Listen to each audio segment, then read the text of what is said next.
we intend to offend, we will offend.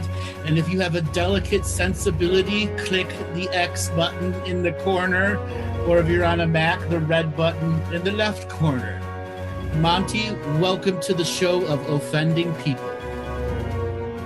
Well, it never happened and I make shit up. So for the last couple of weeks, everyone that has asked for a reading, apparently you're all from Scotland, from Hurley in Scotland.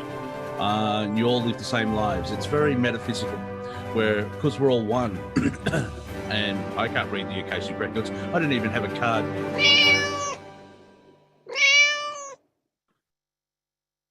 Meow.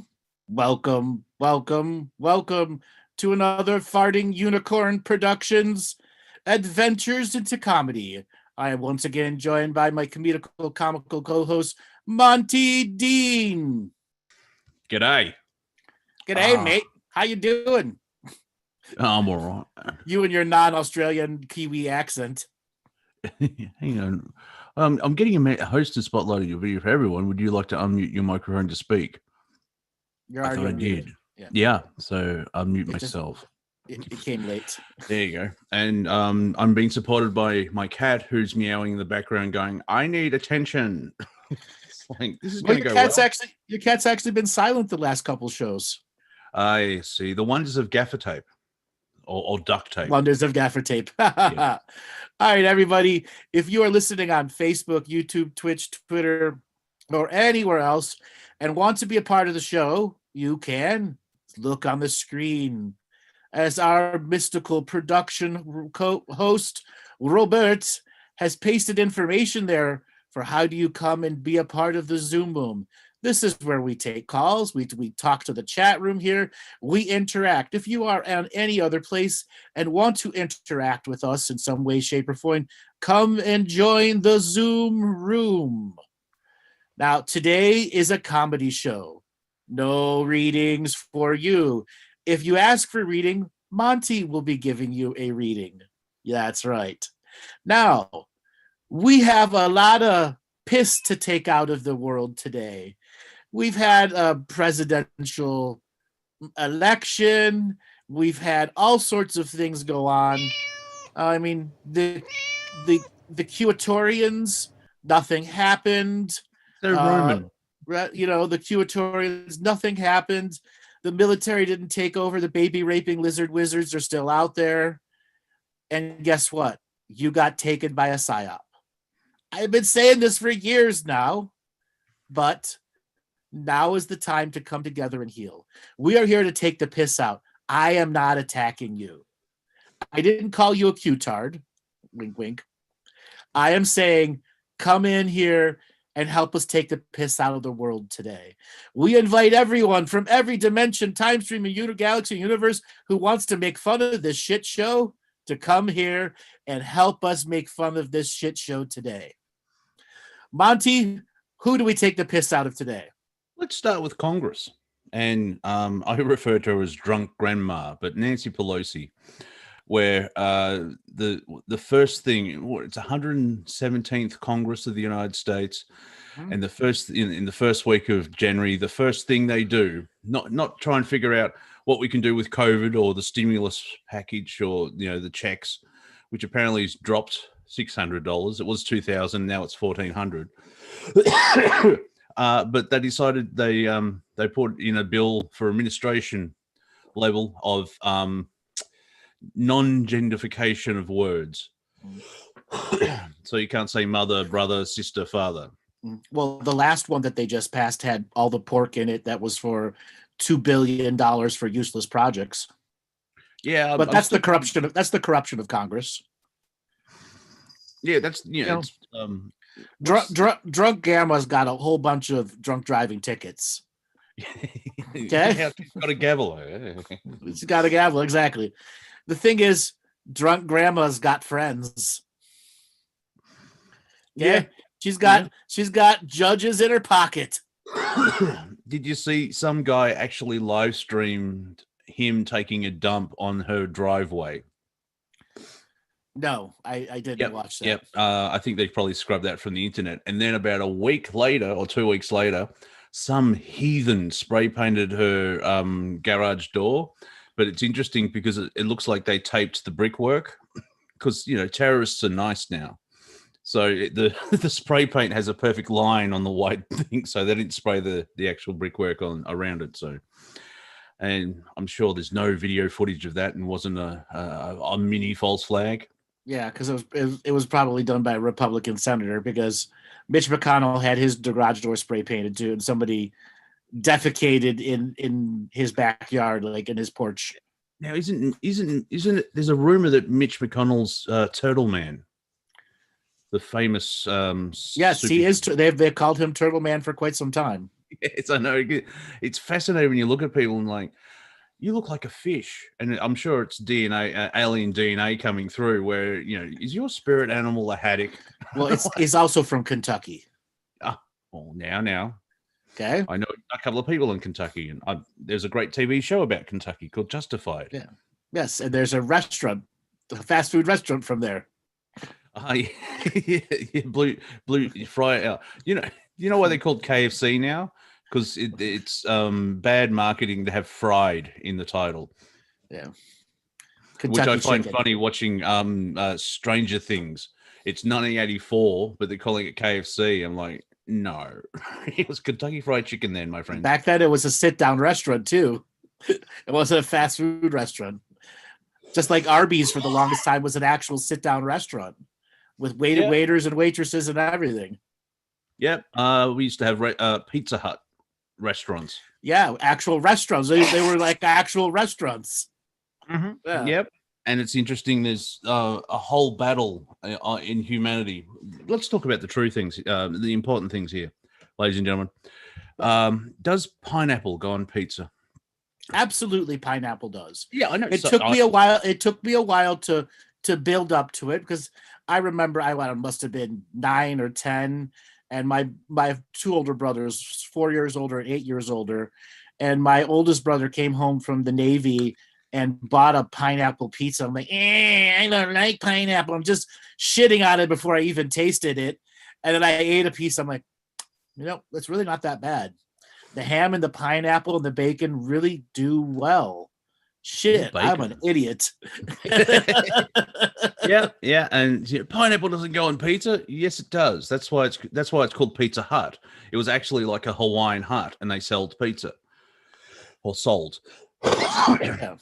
And I've looked up the history of where the Hawaiian pizza came from, and it's a German cooking show in 1953. Right, and the key is, the pineapple chunks can't be too big, and you're not supposed to use pineapple out of a can. Okay. And the bacon bits add the crunch and the salt to it, and salt and pineapple go well together. And then the ham, it absolutely fits. Well, that's why it's called Hawaiian, because on Hawaii they have pineapples and pigs or boar. So yeah, let's join these together. But people argue about it, so it's quite funny. Let's talk about the state of the economy. Nah, it's the pineapple that I have a problem with. And jalapenos, yes. Jalapenos are a great add to it. And every now and then, if I'm adventuresome, I'll have the mild jalapenos, the yellow ones, and the spicy ones. But I'll make sure I tell them to do double pineapple.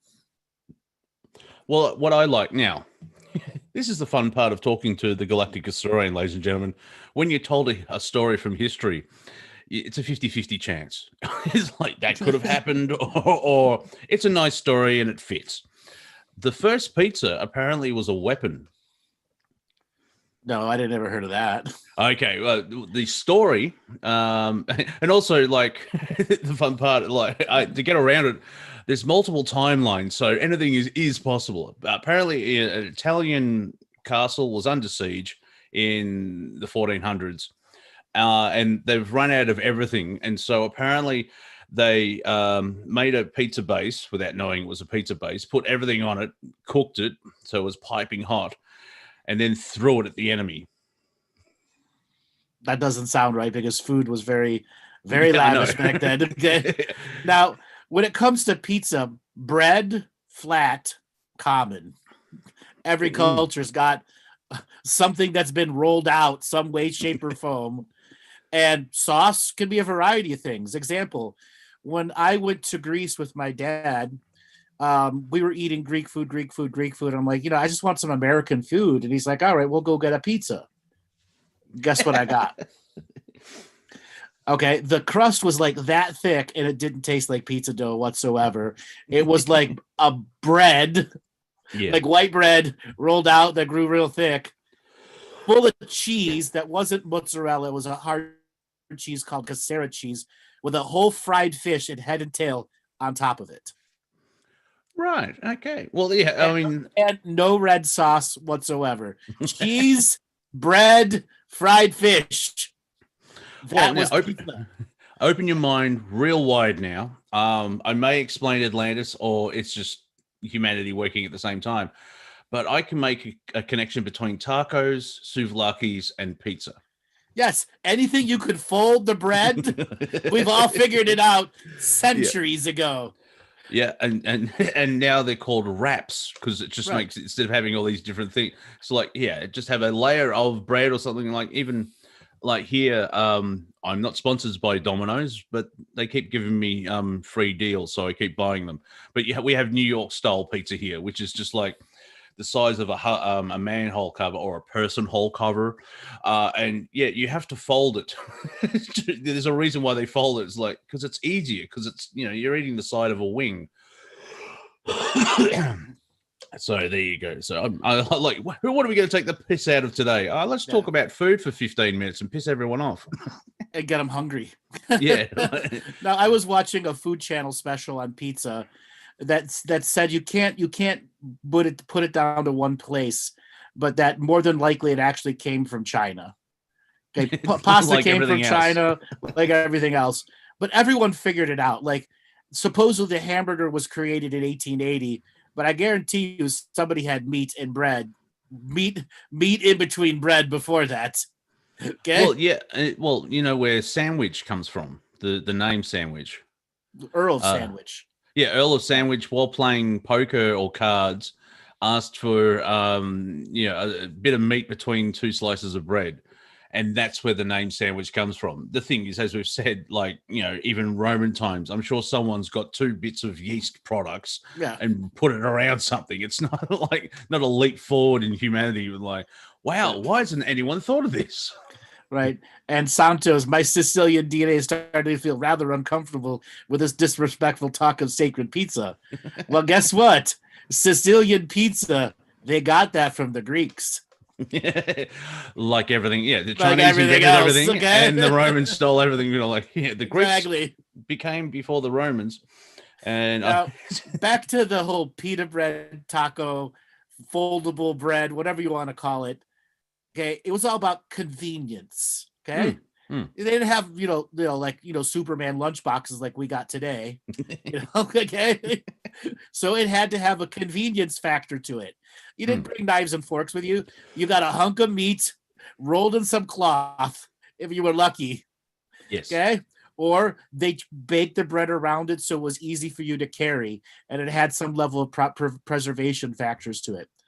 Now, pizza, and I was watching this pizza specialty, and every country has their version of it. Like, you go to Korea, they have a completely different view of pizza. And I was watching a show where it was, India from the top of the Himalayas, middle of nowhere, trying American pizza for the first time, or trying American food for their first time. And it was so funny to try them to figure out how to eat it, how to taste it, sniff it, and like, what is it? Well, yeah, like you've got New York pizza. Like, even in the movie FX, a great 80s film, if you want to, with Brian Brown in this, Australian. But there's let's go get the best pizza in the world. Where's that? Sydney. But if you got Chicago pizza, which is like deep dish, where you have to go mining, and it's like it's the super soldier pizza of the baked good, because it's like this thick or something. Like it's a quiche, people. It's not a quiche. I was just about to talk about the deep dish pizza. Robert, if you could pull up a deep dish image, okay. Yeah.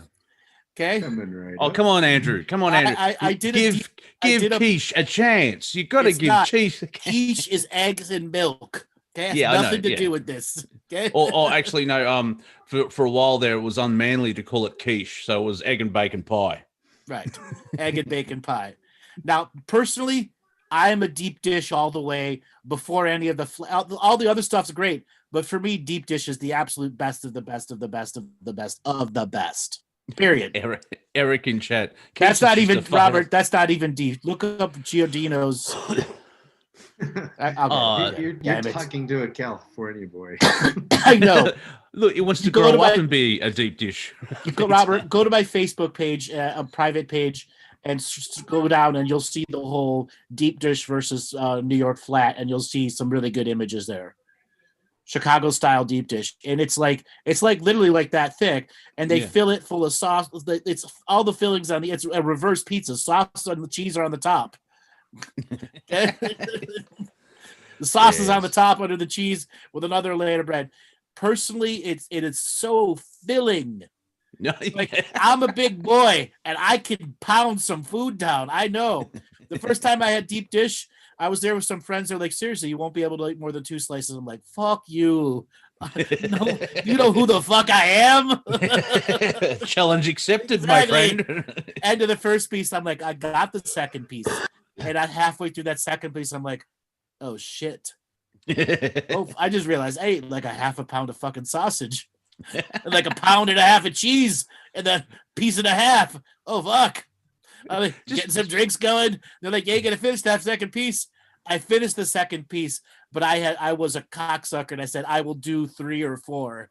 No. And even like an hour later after we were drinking and going around, I'm like, I could eat another piece fast. It just got to get out of my stomach. No. No. The body does tell you with it. It just reminds me of that a Simpson episode where Homer is in an eating contest and he's got to have, a pound of steak, whatever. And the writers were really, it's a very simple joke. And it's like, okay, gentlemen, 3, 2, 1, and go. And Homer starts buttering a small roll and Bart goes, don't eat bread now.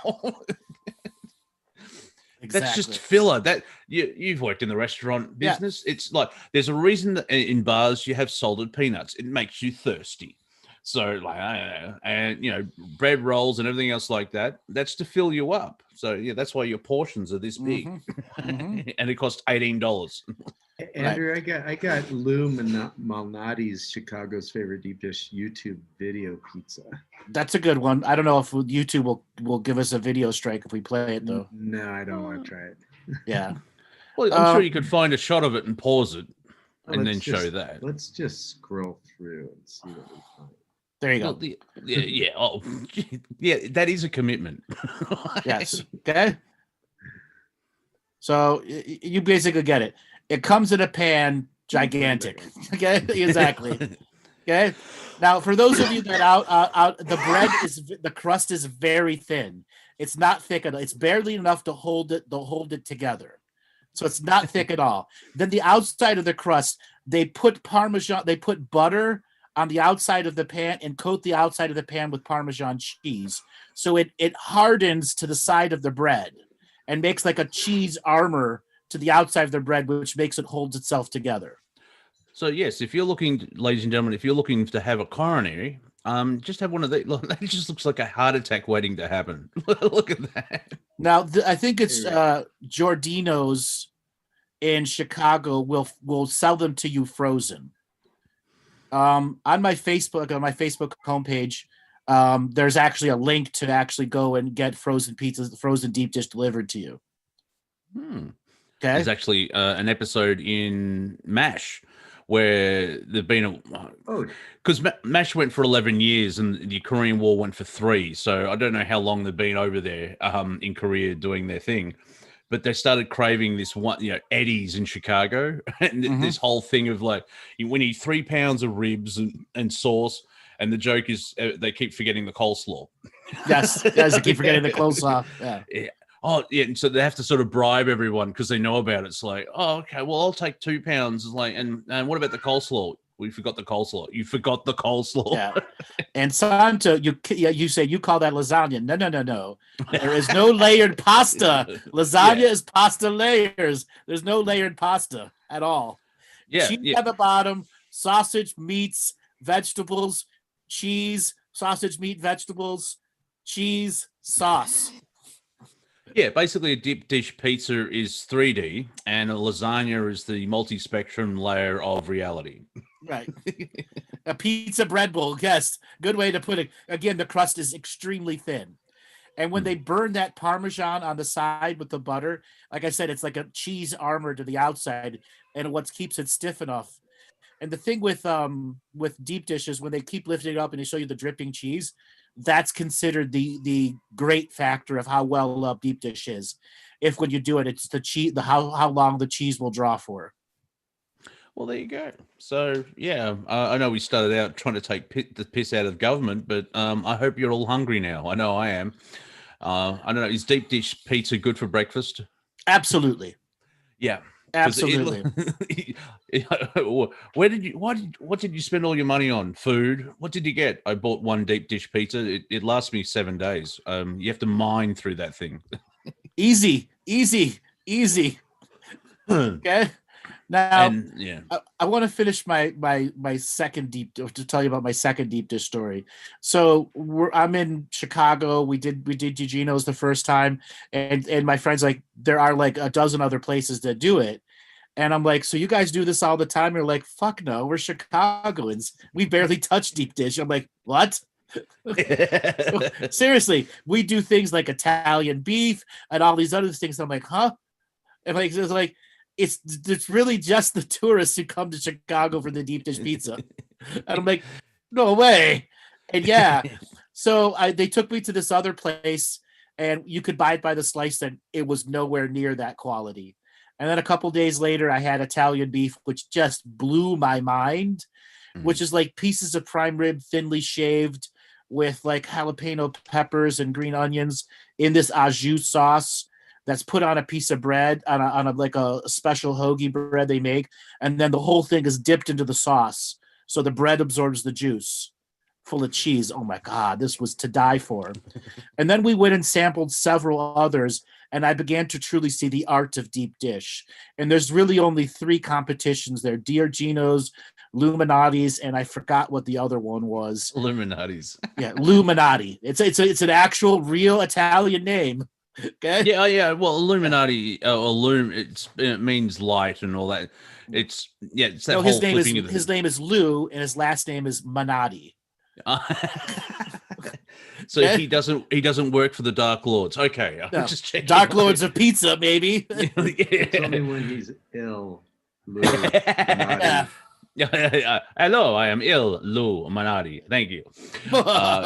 Exactly. Come to the dark side. Join the cabal. We have deep dish pizza. And he has a brother named Bill Illuminati. Now, this has got nothing to do with that other pizza stuff that happens in Washington. Completely different. Yeah, totally different.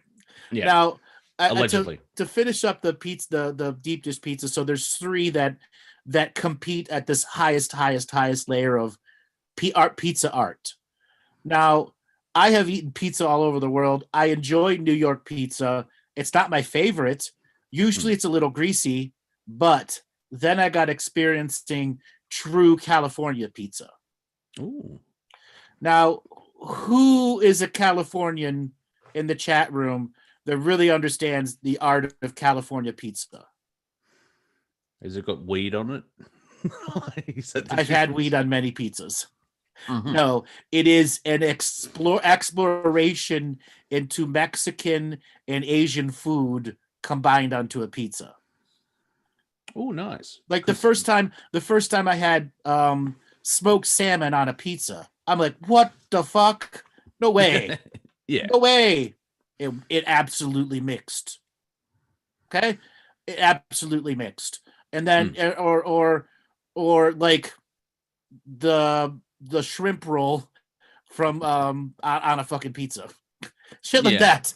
Like the fusions of ideas that came, my mind was assaulted. I'm like, You are breaking the sacred art of pizza, but it works.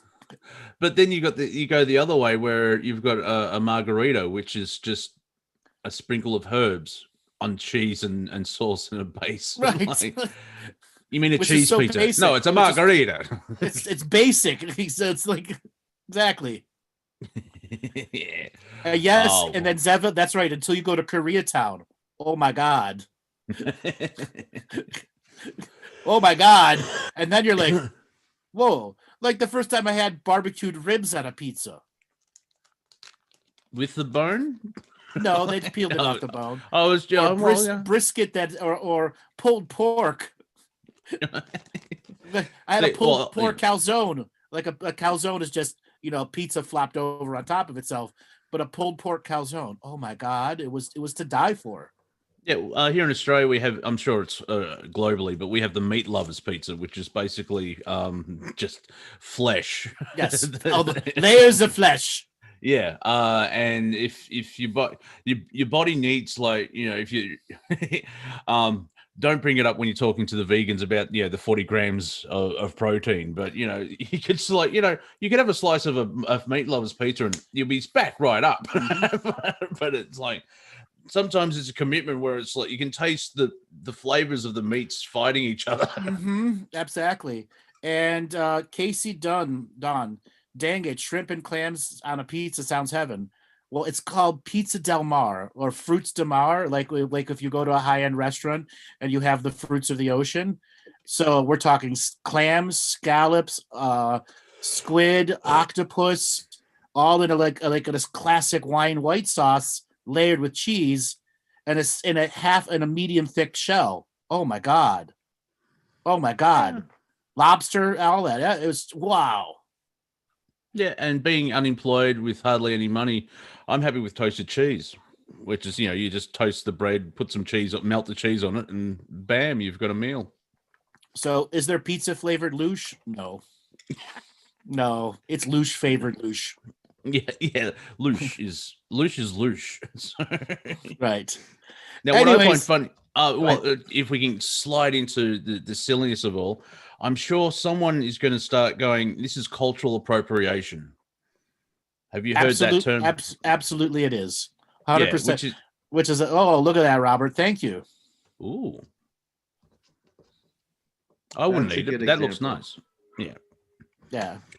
Which I find funny, where it's like, I mean, at what degree do we want to go? Because Islam came up with the numbers, and so we can't use numbers. We have to go back to the Roman numerals. And of course, that would work out for you when you're talking about fake Roman numeral time. But right. I don't. Have you ever tried to? Is it 42? What's one of the? No, 47. I think that's the really hard one, where it's 3. No, not M's, because 50's D, I think, isn't it? I don't know. Oh, come on. You have to learn your Roman numerals so you know what year the BBC shows were made in.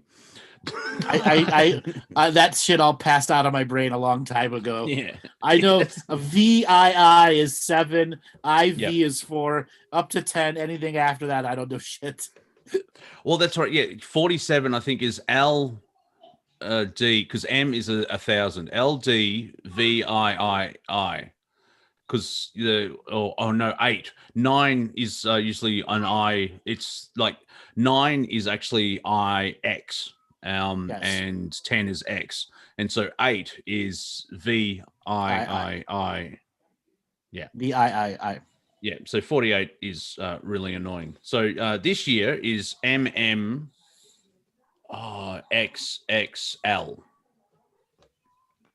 It just rolls off the tongue. It sounds like a pizza size.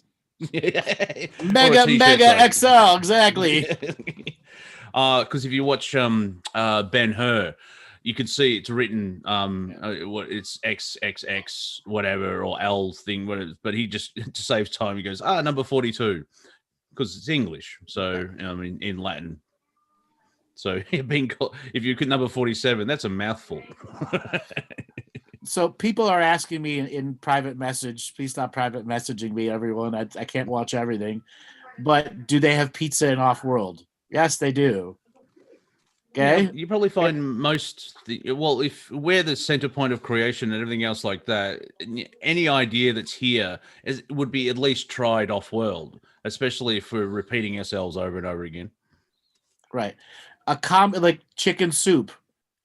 Does every world have chickens? Not necessarily, but they have ground avians, ground fowl that are similar in way, shape, or form that are easily cooked into it. Okay. And then, the blue chicken stew. Exactly. We make fun of the blue chickens all the time. Yeah. But Yeah. Well, yeah. moving along, there are common things. Bread is everywhere. Okay. Why do vegans eat bread? Because it's everywhere. I don't know why. If it's yeast, isn't it technically a living? Technically, it's alive, but they don't realize that you murder it when you bake it. Yeah, I've had a moment like, I'm a vegan. Then take off your Doc Martens, you idiot. Yeah, why are you wearing that leather jacket? Yeah, you gothy turd. As we've discussed, there's two type of vegans. There's the person that decides, I want to get healthy, I'm going to learn a diet where I don't eat meat and I can replace my protein for. Then there's the political idiots. It's like, I'm a vegan, I'm also extremely sick and tired. Yes, and constantly tell people how they should believe and how they should react. Yeah, what's the joke? You'll never have someone. You never have to ask someone a vegan if they're vegan. They'll tell you. Robert, I want to make an official thing. From now on our Thursday shows, we're going to make a count for the number of almost dead vegans calling into the show. Okay, and the number of times per month I have to tell vegans to eat 40 grams of protein. Reminding, I'm not telling you to eat meat. I'm telling you to stop being a shitty vegan. Yeah. Okay? We're going to start a count for the year. Didn't we come up with a character, the vegan whizzes or something, or vegan demons? That's right. Vegan demons, yes. They've only like a +1 skill level. They're very tired and weak, so they don't really attack you. They're more of annoying. It's like, go away. Yes. They're like lettuce. They're like lettuce heads of lettuce rolling around you with that high pitched whine. So Albert is like, how about the veggies? Do veggies retain more life force than the? Come on, Albert, you've been listening to me a long time. How many times have I said that salad you're eating is more alive than that dead piece of fish?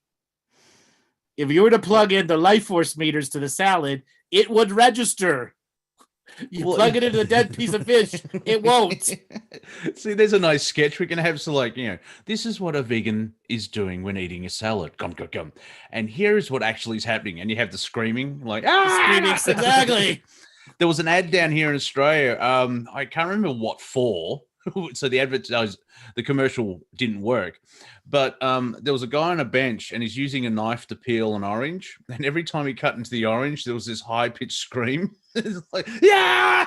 I know the ad. They did that here in the States too. Oh, yeah, it's a good ad. So,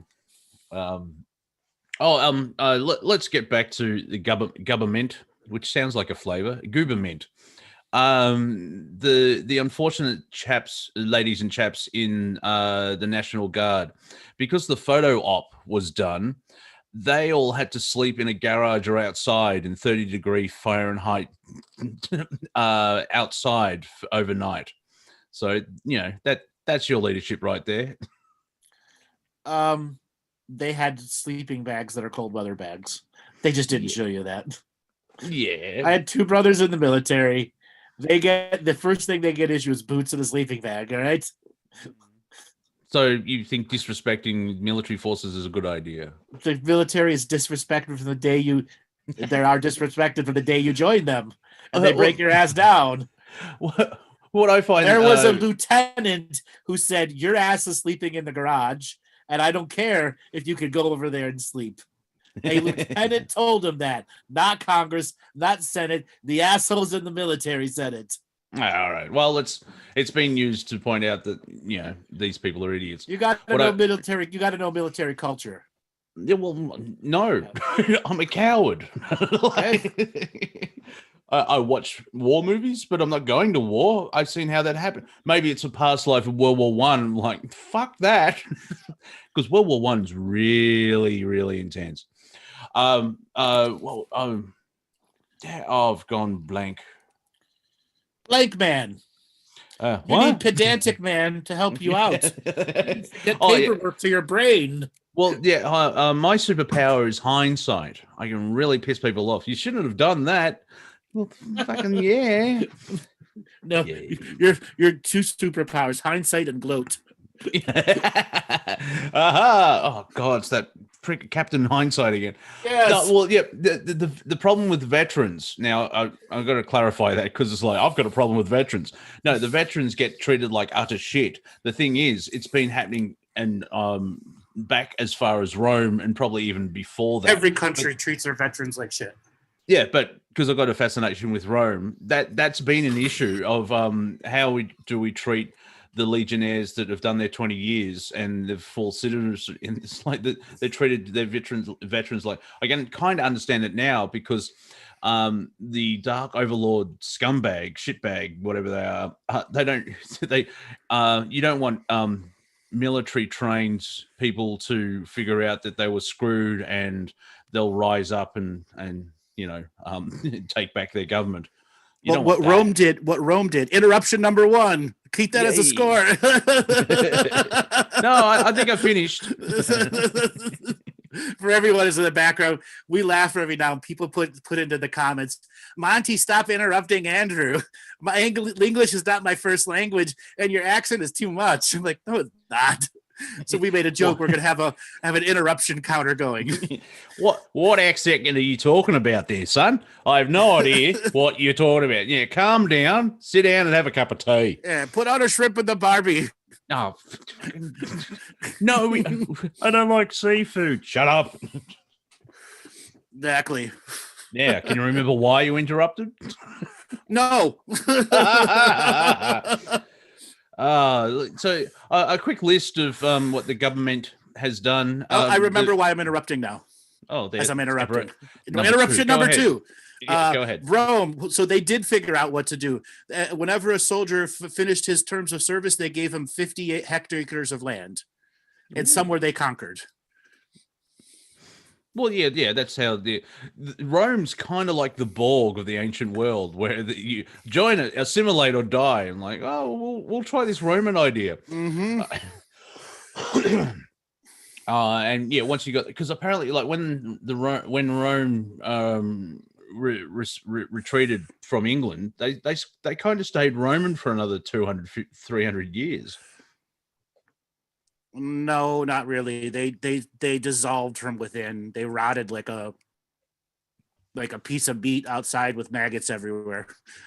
Rome disintegrated itself. Yes, but once they left England, like it wasn't purely Rome, but there's so much social structure and everything else like that. It took a long time for the idea of Rome to leave. Rome was done in 476 AD when the Visigoths and I forgot the other great Germanic general that invaded, and it was done at that point. Yeah, and it was done before that. And the popes that were installed there, they literally drove the country broke until all the people left and went to Byzantium. Yeah, what I'm saying is that Rome left England or the British Isles before that, and the English still stayed Romanesque. But they were already Romanized 200 years before that. That's my point. They still kept the idea. They did it by themselves, but they didn't start, going back to painting blue on their face and wearing kilts. Well, that was not a big thing, actually. I know that much later, but yeah, the thing is, it was the religious indoctrination that kept Rome, and that's why Rome went to Byzantium and gained Constantinople and became Christian. They realized empires don't last; religions do. Yeah. And that's the interesting thing about now, where the whole thing about DC is under martial law, and it's the corporation compared to the republic, and you can't have Donald Trump can't be the president of the republic while he's in a foreign land, and blah blah blah blah. And so, anyone who wants to get in a conspiracy world, maybe wait a couple of months because it's gone a really bit batshit crazy. Yeah, it's gone some batshit crazy for a while, Give it some time where the real researchers come out and who are following their own plan and not the plan. That makes no sense. Well, yeah. I didn't. see, the one I found a positive from watching The Last Jedi is tell me the plan before I can trust it. Yeah, exactly. Tell me the plan before I can trust it. Oh, nice, Robert. I like that one. Apparently, they've changed that now to common error. It's like, oh, that's so scientific. What year is it? 50 BC. What does BC stand for? Before Christ. Who was Christ? I have no fucking clue. Yeah, no effing clue. Yes. What I find interesting now, it used to be BC and AD. And then I think the scientific angle of like, well, that sounds a bit religious. We can't have that. And so now it's common error. They call the birth of Christ a common error. Like that's kind of insulting. Well, that's the European world trying to own world culture. Yeah. Global appropriation. Well, that's, yeah, I mean, history's kind of whitewashed, but it's from the victors and, the Caucasian, the English. I mean, here in Australia, we've got Australia Day coming up. And of course, it's a complete bun fight where it's Invasion Day, but it's Australia Day and blah, blah, blah. It's like, yeah, can we have a treaty, heal the wound and move on together? But I get told to shut up. You can't. No, what the fuck for? Exactly. What the fuck for? Exactly. What's wrong with you, son? We have to oppress the natives because we feel inferior. But it's our birthright to oppress them. Yes, I do. I don't know if it was created, and I hope I'm not upsetting the First Nations of the United States, but there was a prophecy that the white man would turn up and ruin things. I think someone just remote viewed and was like, oh, shit. Better say it this way. Yes. Oh, one common thing about, but the Aboriginals were fighting each other. Yeah, and when the English turned up, they stopped doing that. They formed together and tried to fight off the invaders. And unfortunately, they lost. And we're still, in a way, still stuck in that war because there was an invasion. There were battles. The Aboriginal people lost. Usually the next step is a treaty. Now, New Zealand's a good example where the Maoris stopped the English and the English has gone, the natives have they actually invented trench warfare and really big sticks and they kicked the living shit out of us. Maybe we'll talk to these chaps and write a treaty. Now, before people invite them to join the military. Yeah, exactly. Yeah. I say, come and join us. You'll be wonderful in Zululand. Now people say, but the treaties were broken. That's not the bloody point. Like, if we have a treaty now, I don't think the government will break the treaty. People will notice. Yeah, you got a point. Treaties now. Well, no, we break treaties all the time. Of course, yeah. Well, that's the other thing. Like, the fun part of hanging out with Andrew, it's like, yeah, we're still the fucking same, aren't we? Like, we haven't really same cycle over and over again. But there is that difference where, like, the term the Great Awakening, the energies are right. There is. They're trying to suppress us, and the general public is sort of dumbed down over decades, nearly a century of education, and yet there's all of us where we have a connection to a higher self source, flying spaghetti monster, whatever you want to call it, flying deep dish pizza monster. Yep. The mighty dish.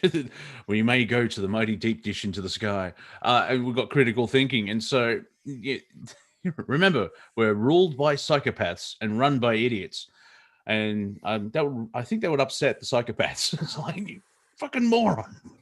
But there's still this pushback where the universe leans to justice, kinda.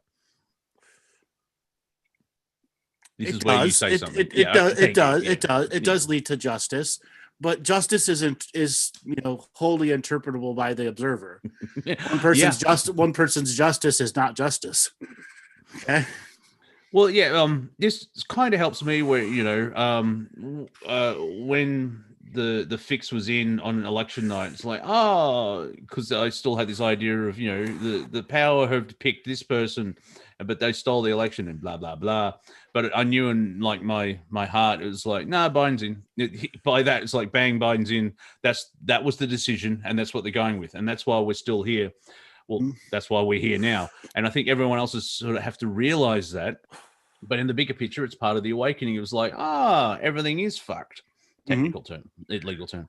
For me to get around that, but remember, you're in a free will universe, in a free will galaxy, in a free will solar system, on a free will planet. Why do bad things keep happening? Free will. Yeah, free will. Yeah, why don't you like this band? Free will. Like, just stop trying to control me. See, that's part of the leftards. You've got also anyone that's left leaning. You're okay because you probably see Antifa and go, no, stop that. And they're having fun, aren't they? Antifa. Those useful idiots are now just idiots. They're having as much fun as the Qatarians. Yes. Well. They're all like German red shirts, brown shirts. Sorry, after the revolution, useless. I remember a meme where it's someone took a photo from the original Star Trek, and it's Captain Kirk pointing up to a ridge or something like that, and he's talking to three guys in red shirts. And the meme is, now go dig 3 graves, and I'll tell you later why. Exactly. Because that's just the wonder of television. You've got all the different colors, and so the security team usually is red, or the soldiers, and you have to have people die in the story to build tension, and it is always someone wearing a red shirt. And so if you're an extra in Star Trek and you're wearing a red costume, you're done. You're fodder. You're dead before the first commercial. Yes, but it moves the story forward. So, thank you for your service. Also, I'd like to point out, if I see another Bernie Sanders mitten meme, I am going to burn reality down. You're getting upset at the mitten meme. Well, yeah, like socialism, we have mittens. And it's like, I love those mittens. Like, yeah, cool, but everyone's done it. Like, it's just, I've seen... Cheers, everyone. I'm having a Guinness. Oh, he's going Irish, ladies and gentlemen. I've seen Doctor Who one. I saw Bernie sitting in Davros's chair. That's kind of creepy. Garbage have done one. One Division. Everyone's done one where like just Bernie won't go away. Well, he should have won. He should have beat Trump, but no, Sniffer, white evil Sniffer got in. Yeah, well, I mean, do you think if Bernie runs again, anyone's going to believe him? Because it's like, you've done this twice, Bernie. I've run a good race. Thank you for the donations. No refunds. I'm going back to one of my many houses. Right. He did that last cycle. Well, I doubt he'll run again. If he does, it's because he's found some new young buck to attach his name to pass on the torch of quitting. Hopefully AOC, yeah. Exactly. But this election cycle, he had a heart attack, and that's not a good look if you want to run a country. It's like he's already had a heart attack, and I mean, even Biden, who's 78, he looks like great granddad. He's walking around like he's an extra from The Living Dead. Yeah, he's walking around like he's got a load of turd in his pants. Yeah. He was Moses's kindergarten teacher. He's been around for a while.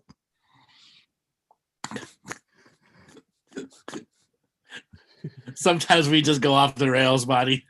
Oh yeah. Oh, and did you? One thing there's a rumor the inauguration was filmed and blah blah blah.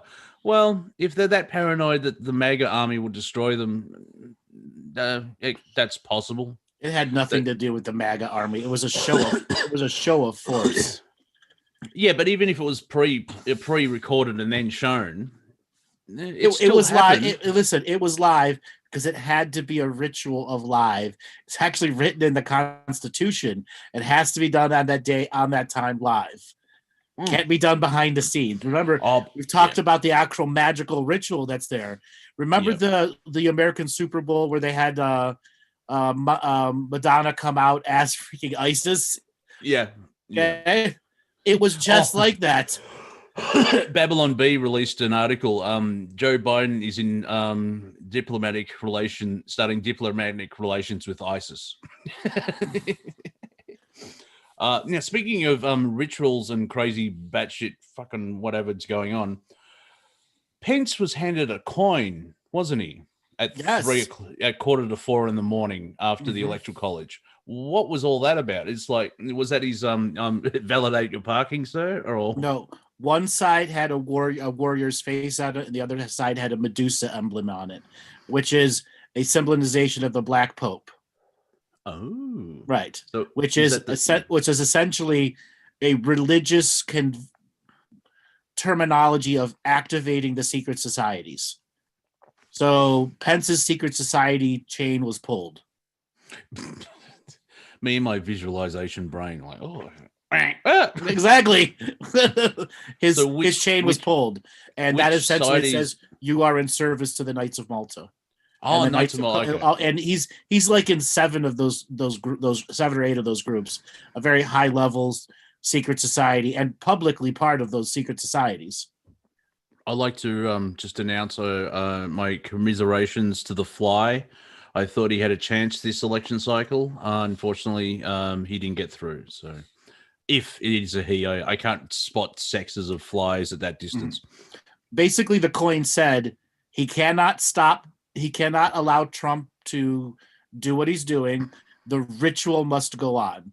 And that's why his secret society chain was pulled. He had to be a part of the inauguration ceremony to pass on the magical torch. Now, is that connected to Hollow Earth? Like the orders came down from on high of like this has to happen? The surface rituals are definitely influenced by Hollow Earth, but they have been developed over the centuries to exactly that. Yeah, there's the picture of the coin. There's a picture of a Hispanic warrior on one side and Medusa on the other. What is Mr. Pence thinking? What the fuck is this? No, he knows exactly what it means at that moment. He's fuck. like, oh, fuck, my chain's been yanked. Oh, geez. I remember 47 years ago, I masturbated in a coffin. Well, I guess I have to do something now. No, it's a direct order from the Black Pope, is what that is. Who is the Black Pope? Is it because there's a rumor it's the actual Pope now, or is it someone behind the scenes? Black Pope is in Israel and always has been in Israel. Yeah. See, that from the conspiracy world, if I hear Jews one more fucking time, it's the Jews. It's the Jews. Like, I know some Jews, and no, they're like a patsy in all this as well. They're fake Jews. Yeah. See, Trumpism. Because it's just a small group of people that infiltrated. But like, if you look at the history, they blame the death of Christ on the Jews. Like, well, the Italians nailed him to a tree. Not that I got anything against the Italians or Romans, but it's interesting that the whole to hide behind and get away with what they're doing, they hide behind it's Zionism. Thank you, said the difference between Zion, well, the spelling, and I think Zionism is the breakaway prick cult. Thanks, Jimmy. I'm not going to repeat that.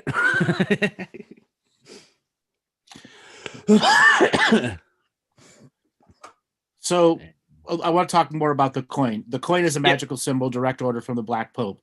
Black Pope basically gave Trump a direct order saying that all of his religious connections to the secret societies would be excommunicated if he didn't follow these orders. And that also means everyone that's supporting him too. Yeah, so in a way, he loses energy. I mean, there's physical side of things where we lose all these perks and blah blah blah. No. Excommunication means he's removed magically from all the rituals, and his name is scraped off the wall like they did in Egypt, as if he never existed. Remember, these rituals are about to keep continuing this long-lasting, everlasting government life force. Yeah, it was Pence, Robin. So he would be airlocked if we're talking expensed. Yeah, he'd be airlocked. Airlocked and erased. Yeah, no, and that's what they want to try and do with Trump. Like, no, I don't think you can erase Trump. He's such a catalyst and a figure, and he's part of the timeline. And especially the mainstream media. Because I don't watch it. Are they still talking about Trump? I mean, they're trying not to. Yeah. But they're realizing ratings are going to suck. Yeah, and that's going to be interesting as well, where no one there's hardly anyone. I can't generalize it too much. No one really likes Biden because of the amount of crap he's done in 48 hours. He got rid of the Keystone Pipeline, where I think up to 42,000 jobs have just been lost, and that the knock-on effect with that. Those jobs are already slated to be lost. You can't blame everything that's coming on Joe Biden's executive actions. Those were already coming. Yeah, but the workers didn't know that. Yeah, they did. It's been COVID. And when they didn't sign the bill and they let it pass, guess what happened? They lost all their protections. Okay? Yeah. Trump was still in office then. Well, yeah, that's the other fun part of like, and an example is Bill Clinton asked about, I want to know about aliens, and he was told you don't have clearance for that. I'm sorry, what? You do too much cocaine. Yeah. We can't trust you with the truth. Stop sniffing. Why?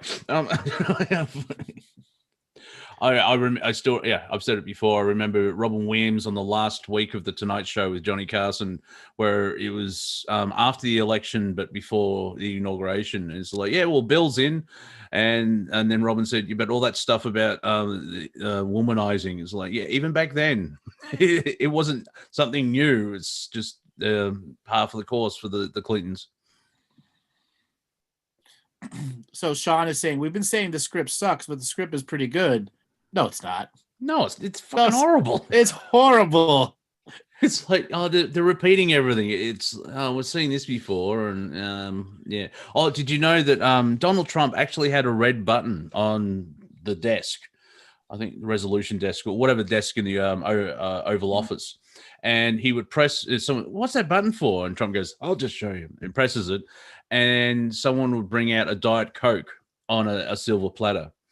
And someone pointed out, yeah, Biden got rid of that because if Hunter was in there and said it brought Coke, he would keep pressing it. Yeah. But you got to realize the red button also brought a Big Mac, and that Donald Trump every night ate a Big Mac from McDonald's and had a temporary McDonald's installed in the White House. Okay. Yeah, I was walking somewhere and the advertising McDonald's, because it's in great. You get them when they're kids. That's how you do it. And I love the idea of McDonald's. I don't like what actually they sell, but the idea of it, that looks awesome. But it's not food. I'm like, right. And I remember when it was food. Watch the movie. It tasted good. Now it's like, what is this? Yeah. Watch the movie The Founder, and starring Michael Keaton, where it basically, like anything, it's similar to what happened to the guy who invented Coca-Cola. Mm-hmm. Some honest, brilliant human being, the McDonald brothers created. They revolutionized. They created fast food because they had an assembly line, and you could get a burger in 30 seconds and stuff like that. Mm-hmm. But they weren't cutthroat and a complete bastard, and so they didn't really grow. But the founder, the big McDonald's guy, McDonald's, its success is actually real estate, not the actual selling of food, because that's how they own the land and then they lease and you just find out the founder is a complete bastard, and it's like, well, now I hate McDonald's even more because it's just a corrupt Ponzi scheme using real estate to benefit the company. It's like, we've got this new rap. Yeah, but you still suck. I'm sorry. Do you know that McDonald's has its own university, Burger U? That sounds like really, an insult. It does. Yeah, it really does. Yeah. Okay? I wouldn't be surprised. Now, McDonald's could very easily change their food to real food again. But the thing is, they so hyper invested in a logistic chain that will only provide not real food. Mm-hmm. Because they want buns to last 90 days, and bread was never meant to last 90 days. Yeah, here in Australia, they actually promote 100% Aussie beef. The thing is, that's the name of the company. It's not actually the content of the meat. And in the movie, they had like real milkshakes or thick shakes, but then they to save money and all that other logistical stuff, it went to powdered and everything else. Like, and yeah, it is kind of fascinating how that just. Oh man! Also, did you see that someone compared Kamala Harris on Inauguration Day as Grimace? That was good. That was good. Yeah. That was good. Now, Galactic Historian, before we go to our break, if we're still having it. Yes, we are. What the hell is Grimace? He was invented to sell the blueberry shake. But is he supposed to be a living blueberry, or what the hell is Grimace? I have no idea. Okay, well, there you go. See, the mystery. A character created to sell Happy Meals. Well, yeah, crappy meals. So yeah, it's the Hamburglar. Yeah, well, we know what he does, and the way that the Simpsons take the piss out of fast food with the Krusty Burger. where when Homer's Krusty and that guy's stealing all the burgers and beats him to the inch of his life. Yep. Stop it! He's already dead. Yes, that's when the Simpsons was funny. I want to have my blue chicken moment. We're going to be having a deep fried blue chicken show in the future. Oh yes, tasty, and we will bring the coleslaw. It'll be blue coleslaw too. Oh. Well, not like that green crap like in The Last Jedi. Yeah. All right, everybody. We are going to instill a break. This is something Monty and I agreed to some time ago, but now we're actually implementing it. So Robert is going to queue up a little video for you guys to watch, and we will be back in exactly 5 minutes. Do not run away from us. Come back as we have more entertainment for you.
I'm muted. Welcome back. Welcome back. Welcome back.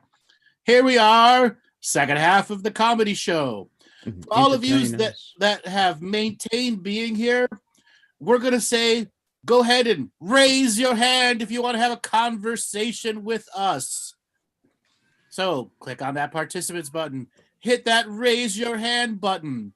We have an incredible, adventuresome one person, Panamera Keynes, who I know very well from Boca Raton, Florida. I believe she is there right now, or in New York. Roberts, we are going to pick Tony first because she's an incredibly fun person to talk to. She was on the Egypt tour with us, and I have a lot of respect for her. So, Robert, unmute Tony. Tony, come on. Tony. Signal to unmute. Come on. She's in the background, in the bathroom. Forgot she raised her hand. Come on. You can do it. We believe in you. You can unmute. You can unmute Tony. She walks by because she's blind. Anyway, we can come back. Hi, g'day. It's the bloke from a.w.a. So that's the fun thing about the Australian accent. Just like I want to learn Spanish to really upset people. El momento, por favor. What the hell is he talking about? All right, my unmute function. Oh, there, Rolling Earth. You're on with Andrew and Monty. Rolling Earth, are you there? I'm rolling. Hi, where are you calling from? Where are you calling from? Myrtle Beach, South Carolina. Myrtle Beach, South Carolina. Welcome to the show. Are we making you laugh? You have. Just once? Thank you. That's it, ladies and gentlemen. Roll over. See you next week. What are we making you laugh about? Well, apart from deep dish pizza, I guess the next thing to talk about is what do we have to look forward to in our dirty underwear washing line of political laundry? Nothing. It's all done. All the conspiracies are there. Everything's been made. All the conspiracies have come true. Except one. Which one? Well, we should start a betting pool. When will Kamala become president? And even if she doesn't, it could be like, yeah. It'll be just like when everyone was betting when Pence becomes president. It's not going to happen. They will keep that clone alive. No problem. Oh yeah, but that will hold the anxiety and the tension, and they'll feed off it. It won't happen, but it's like they'll have the idea of like Grandpa Joe's going to drop any moment now. Well, that's what they said about Trump. Yeah, and then he does Led Zeppelin tours and does 3 rallies a day and jumps around like because he's on vitamins. Yes. Now I want to say, Rolling Earth. You ask what's next. What hasn't happened? Alien invasion. No, Mexican border wall. Oh yeah, he stopped that. Okay. Stop the alien invasion. That's already happened. Well, I mean, extraterrestrials, but war. We've had a 20-year war already. Afghanistan. Keep going. But you got Hungary, Poland's. Yeah, think globalist. Like if they've got their very old, decrepit, rotting puppet in the White House, how would you exert globalism from here? You're not, because the CEO is changing the management style. Yeah, I know. So that's why it's so weird. There's a pause of like, oh, wait a minute. Right. And there are going to be a lot of Hollow Earth focus groups going, how can we get the herd of cows to eat our brand of meal that we want to give them? Yeah, I'm sure one representative's like, can we make them happy for a bit? Like they've gone through trauma for a while. Can we just test this happy cow thing for a little bit? Yeah, I found this movie called Monsters, Inc. And it's really fascinating where laughter generates more than fear. That'll never sell. The cows are meant to be angry. Okay. Ooh. So once again, Rolling Earth, what hasn't been done? All the conspiracies have been proven true. Would you say that? Yeah. Well, we've had at least a lot of fun with it. Well, I mean, all the conspiracies have come true. What's next? Well, actually, I remember Andrew. Well, how long ago? You've got a better. I'm a time traveler, so my memory is shit house. You are an historian. You have a memory. That's how it kind of works. That's the dynamic. I come up with something. It's like, oh yeah, that was April 17th. You actually put forward. Let's try and even make up a conspiracy theory that is new. I think we came close once.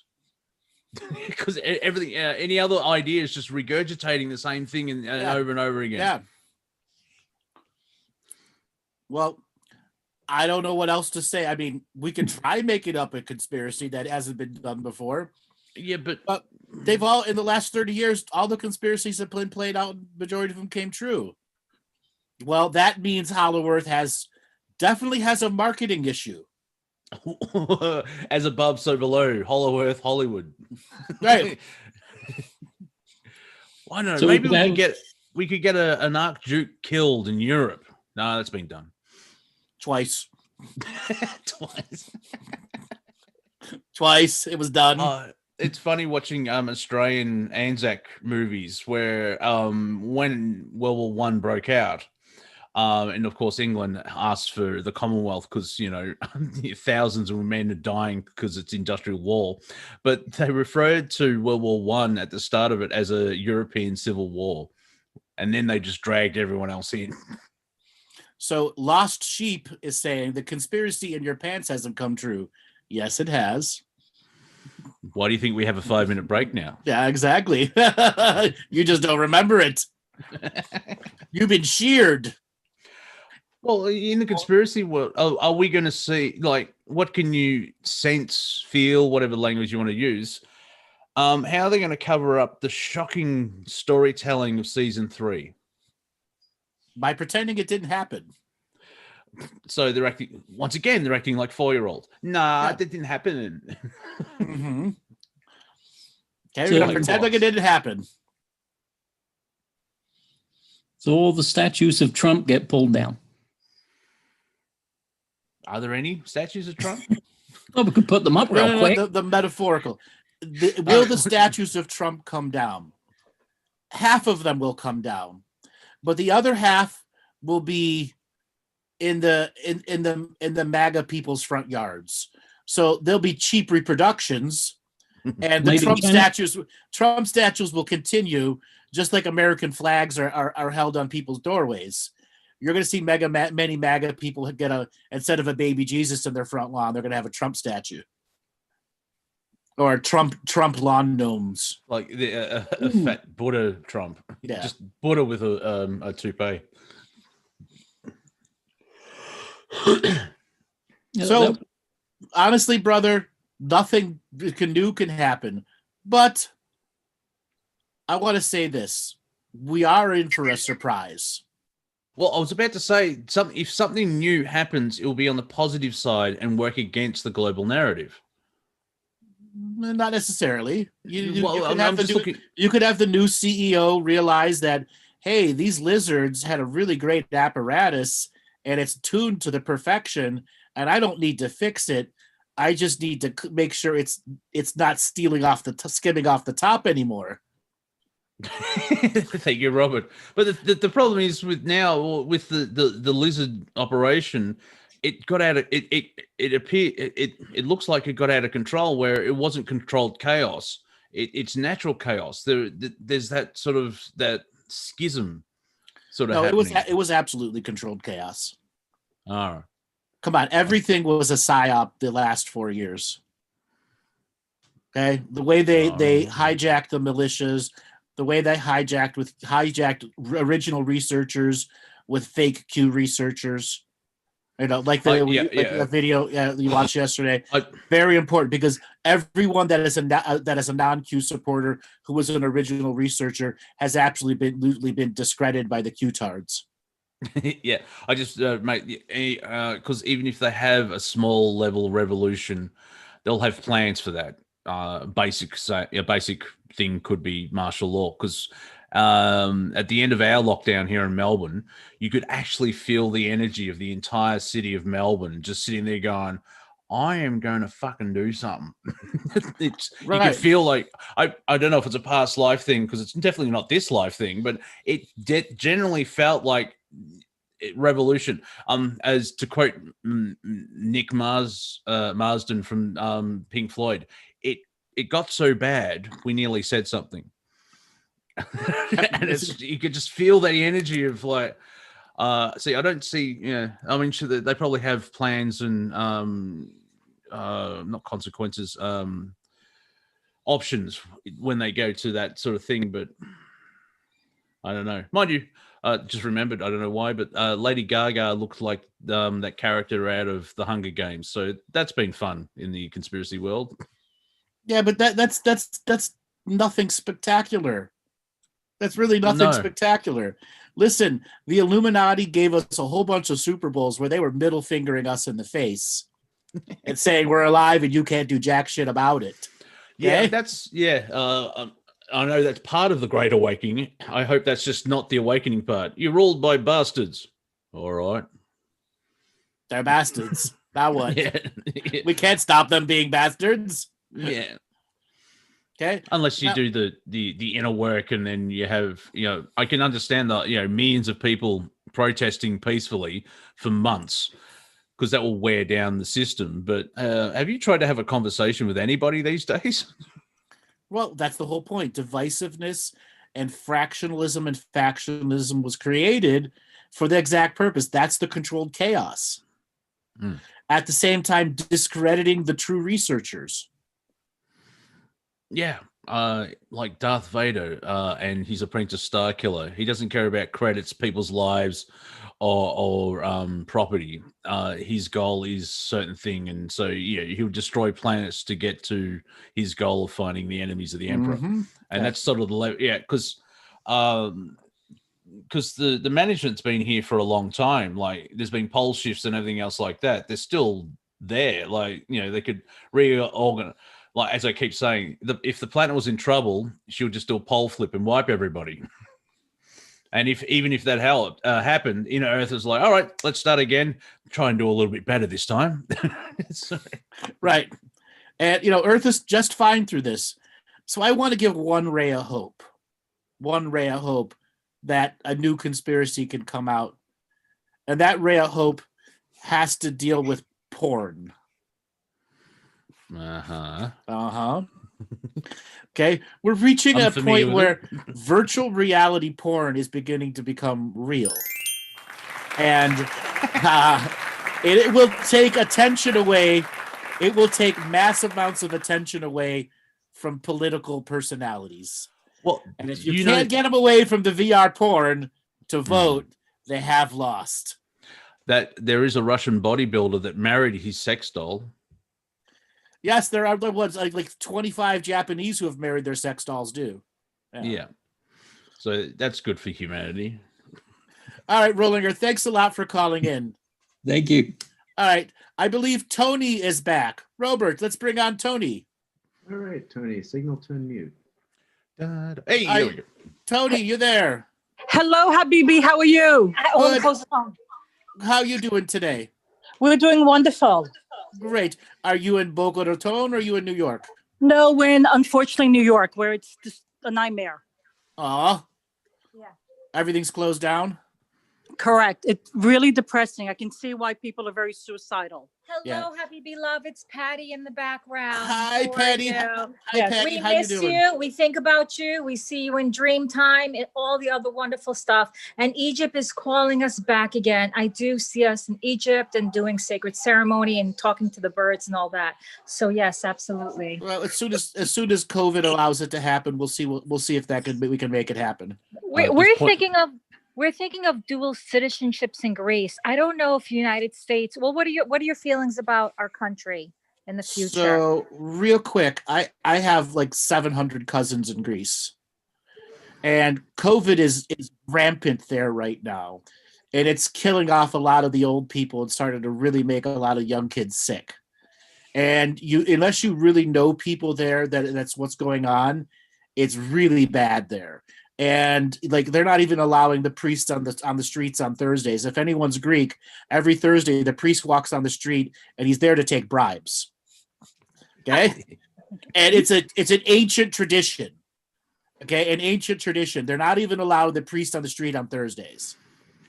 Well, that's intense. Right. Okay.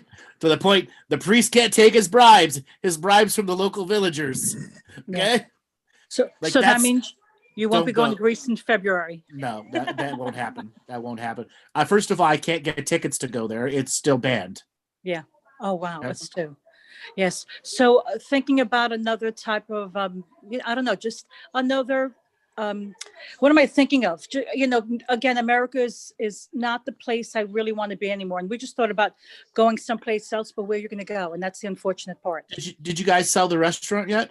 How do you know? Yes. We sold 2 businesses. So we're sitting literally on money, but we can't get to We're it. sitting on a lot of money, but we will call you because we have some issues that came up and people are getting greedy and coming after us. Lawsuits. So we're definitely we'll keep that for another time. But how do you see America for the future? Do you think we should, because we have, what are your feelings? What are your thoughts? Well, first thing first, COVID's going to stick around well into 2023. So where you go has to have long-term viability for the next 2 years.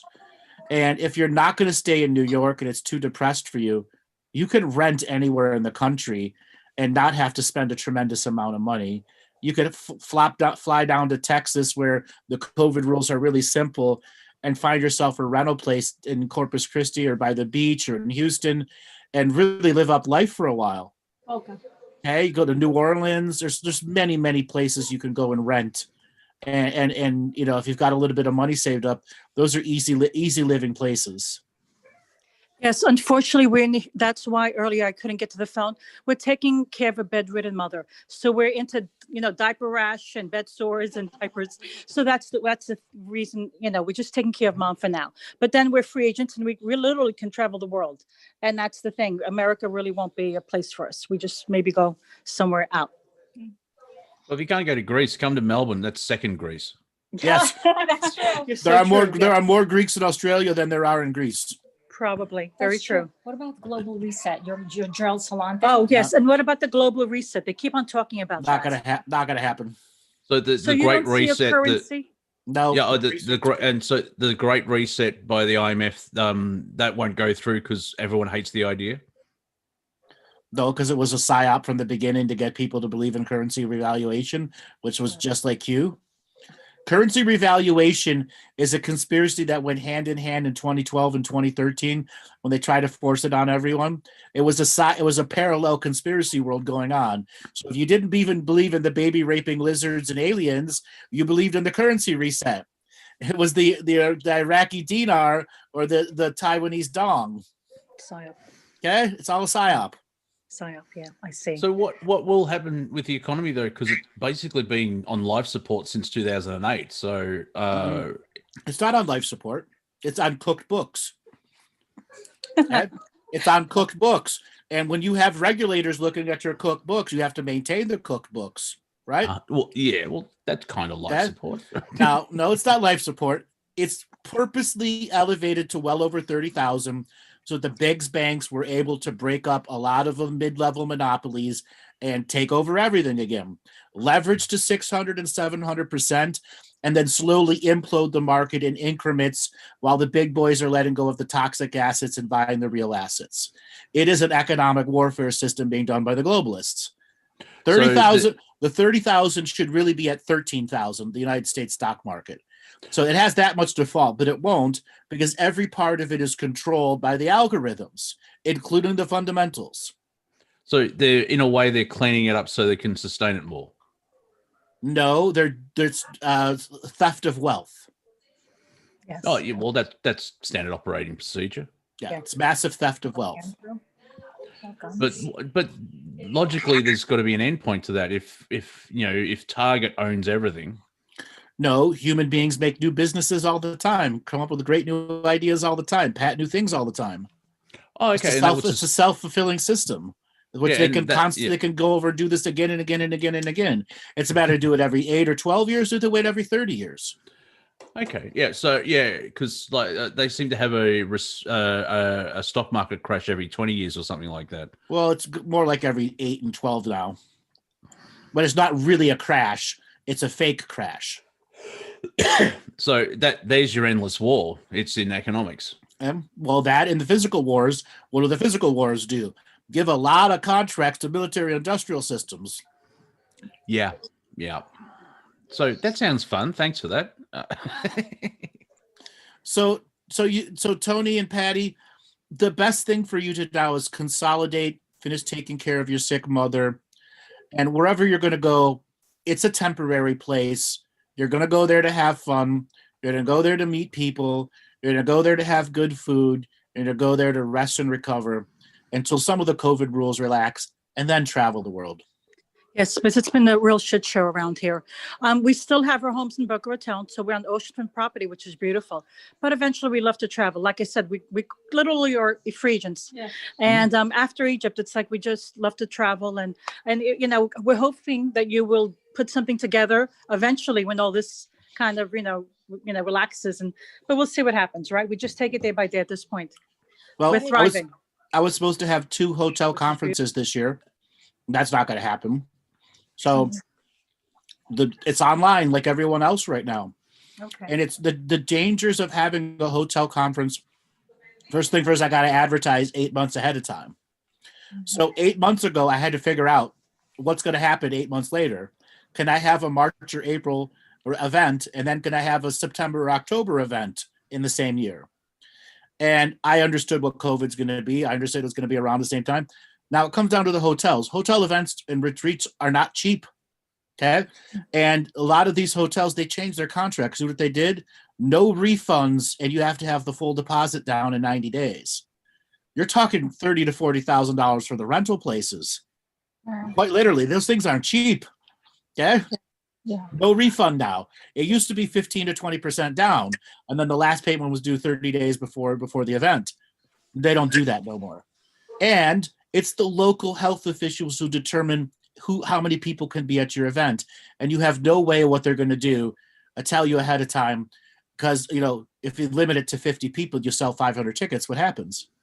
I've got a question. The difference between a live event and then a digital event, because we're doing this. Everyone comes to a hotel, shares things, has drinks and dinners together. I know that. I've left the house before. Really? My question is, I went to the letterbox yesterday. It was a fantastic walk.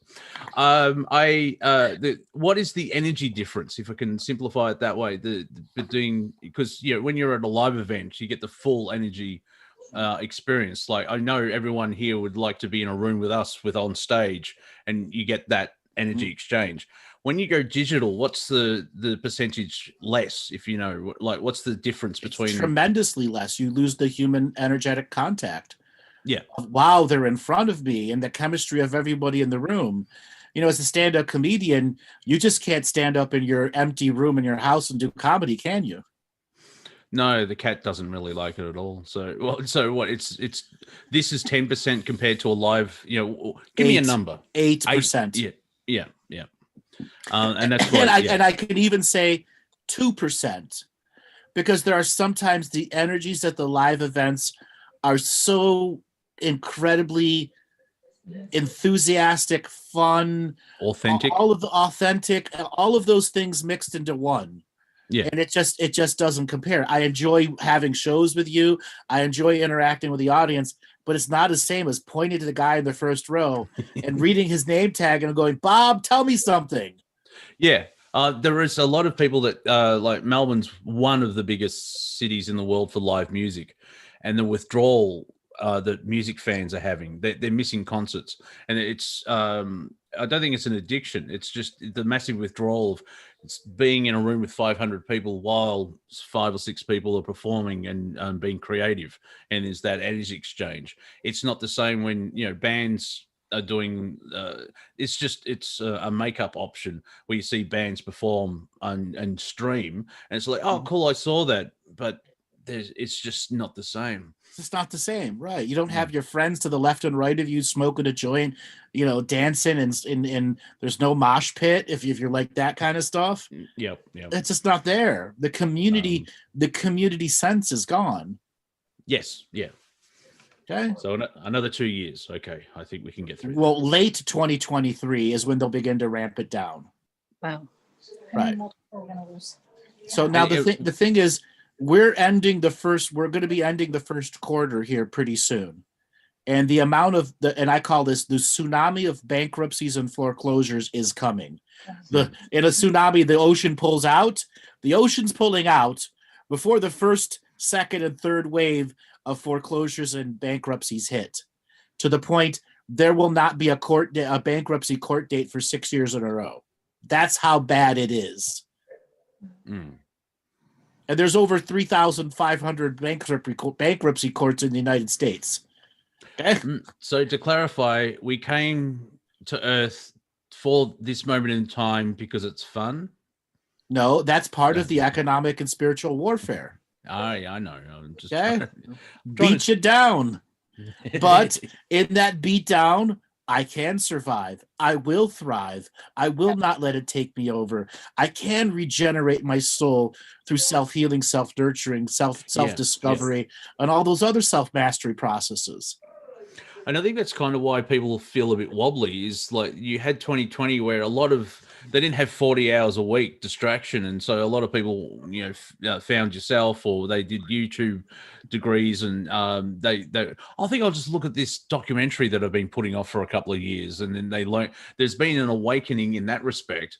And it feels to me that everyone's like, oh, instead of, it's that, like most of us, it's been, up to 10, 15 years of slowly waking up to, what's happening behind the shadows. But a lot of people woken up in about, a month. And there's an element of, 5 stages of grief. Like, as you said, with all the Q people, they're going through their kind of awakening and psyops and all that type of stuff. Because, after the 17th date of the world's going to end, it's like, really? And it just wears you down in that respect. And so there's that sort of that anxiety energy, if that's a way of saying it. Very good way to put it. However, we're humans, adapt. That's what humans do. You'll adapt and survive, and you'll get out the other side. And it's, one thing I don't like about Earth, you have to have pain to grow. Like, not really. It helps, but not all the fucking time. I want to acknowledge Jimmy the Kid in the chat room. Ascension is really a savage alley beat down by a street gang called Kamikaze Commandos.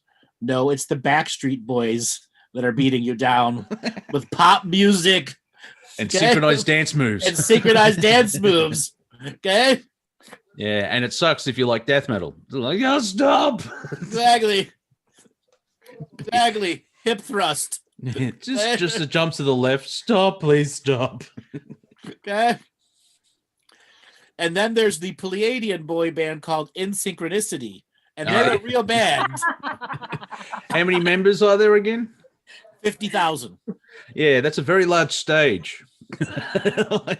So what they hire out stadiums, and 4 people sit on the stage while they perform in the seats. Well, they could be energy beings and physical beings at the same time, but their full dance routines when they all manifest is amazing. Yeah, they actually have dancers. Every singer is a dancer. Yeah. I hope there's a form of Slayer out there. A galactic metal band? Yes, there are. There are Arcturian metal bands. They're just not death metal. No. There are heavy music that are very positive. Killswitch Engage is one of them. There is a Syrian Iggy Pop. Oh man, do I have to see his penis? Because he just likes to get that out occasionally. There is a Pleiadian NWA. Palladians with attitude. Yeah, PWA. Ooh, so what's their version of N-word? Human. Yo, human. Yo, human. Don't be call me no human. Please welcome to the stage, a.w.a. Humans with attitudes. Exactly. Oh, yeah. So, can't wait till we can go back into the galaxy. Any hint of when, like, in a timeline, like, or is that a couple of reincarnations away? What part of the timeline? Like, will all of us still be alive when we're allowed off planet? How old will you be in 2083? 109. How old will you be in 2053, 89, 79? Well, I'm 74 like you, so you're asking yourself the same question. I know, but I don't want to do the math in my head. Yeah, I know. I'll just get the calculator because I'm a dumb human.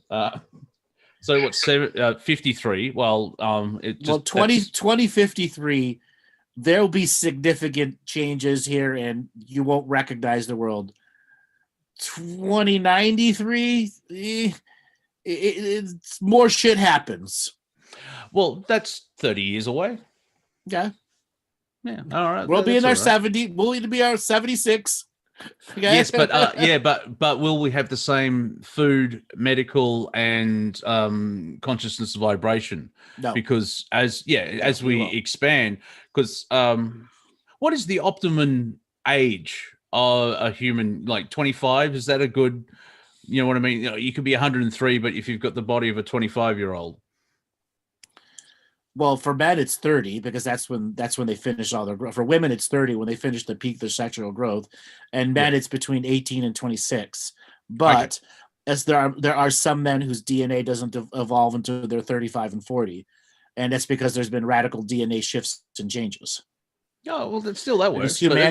Humanity's life force is actually meant to be lived between 250 and 650 years. Yeah, so we're all teenagers still. I like that. Yeah. And your pregnancy is supposed to last 3 and 4 years, not 9 months. Ooh. Yeah, so stay alive, everyone.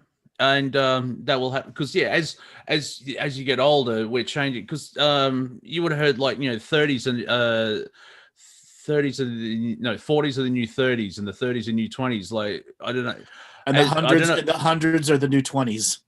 Yeah, it's like I don't know if it's a mindset, but as our bodies are growing older, the consciousness is shifting further up. Where, we're technically middle aged, but we don't look middle aged. We're sort of we're still in our early 30s, even though we're mid 40s, compared to say 20, 30, 60 years ago.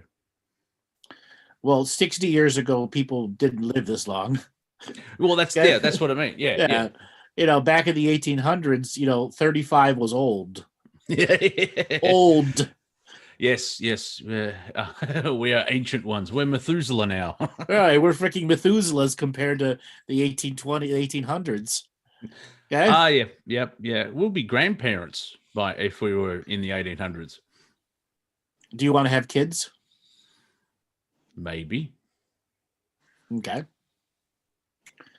Well, maybe the time you're 50, you will find a worthy kid mate. Well, David Letterman, I think he was 50 in his 50s when he's had his son. And he just constantly jokes like, my son looks up to me, he goes, Grandpa. Well, I'm Greek. I am entitled by birthright and legacy to have kids late in my life and marry a teenage girl. And have 17 of them. Patty, Tony, do you agree on that? Of course. Nothing sus. That's very common. Yes. Very common. Anyway, I just want to add for anybody, when all this nightmare and really is a nightmare ends, it behooves anyone to attend one of your events because, we had such a great time in Egypt. But, Patricia and I have been on maybe 34 cruises. The Nile trip on the a.w.a was probably the most eventful. It was very intimate at night. I mean, it was probably one of our best cruises we ever taken. Me too. Me too. All right, and we've got to give credit to our guide there. Yes. And So- yes, Joe was amazing guide. And like I said, if I could be doing events right now, I would. And I Rajwan. would. And Yeah. you know what we did? We left our doors open, so we had a sense of like peace On the boat. on the boat. No one locked Yeah. their doors. We had our keys in the door, so Mhm. anyone could like. But it was just a really magical event. That dinner we had on the little island. Yes, correct. Oh And my the belly God, that was dancing. that was amazing. The belly dancing. Dancing. Yes. Yeah. Oh, No, my heart. yes, Yes. Exactly. And that's what we try to tell people. I mean, it's great that you're in front of us, but nothing like being there live. The energy was just incredible. But I just wanted to add that in closing. Yeah. And Well- if I actually end up doing one of these things with Andrew, you'll have a very interesting time because I will just be annoying comic turd shit stirrer and just like going through Egypt. Is that a speaker? And I'll make Andrew laugh, but everyone else in the group will probably hate me after 3 days. Will you shut up? What about that? Is that a is that a speaker? What, is that a dog? What's that?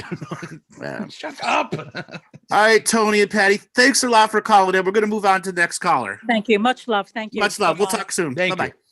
Okay. All right, Robert, spin up the wheel of callers and see who is next. There's two, so it's going to be a 50-50 chance. I'm flipping my coin that I got from Pence. Ooh. Oh, now three. All right. Susan Tower. Susan Tower, are you there? Yeah, I am. Can you hear me? Hi. Yes, where are you Yes. calling from? Great. Corvallis, Oregon. Corvallis, Oregon. Welcome to the Yeah. show once again. Yeah. How are things going? It's going well. It's going well.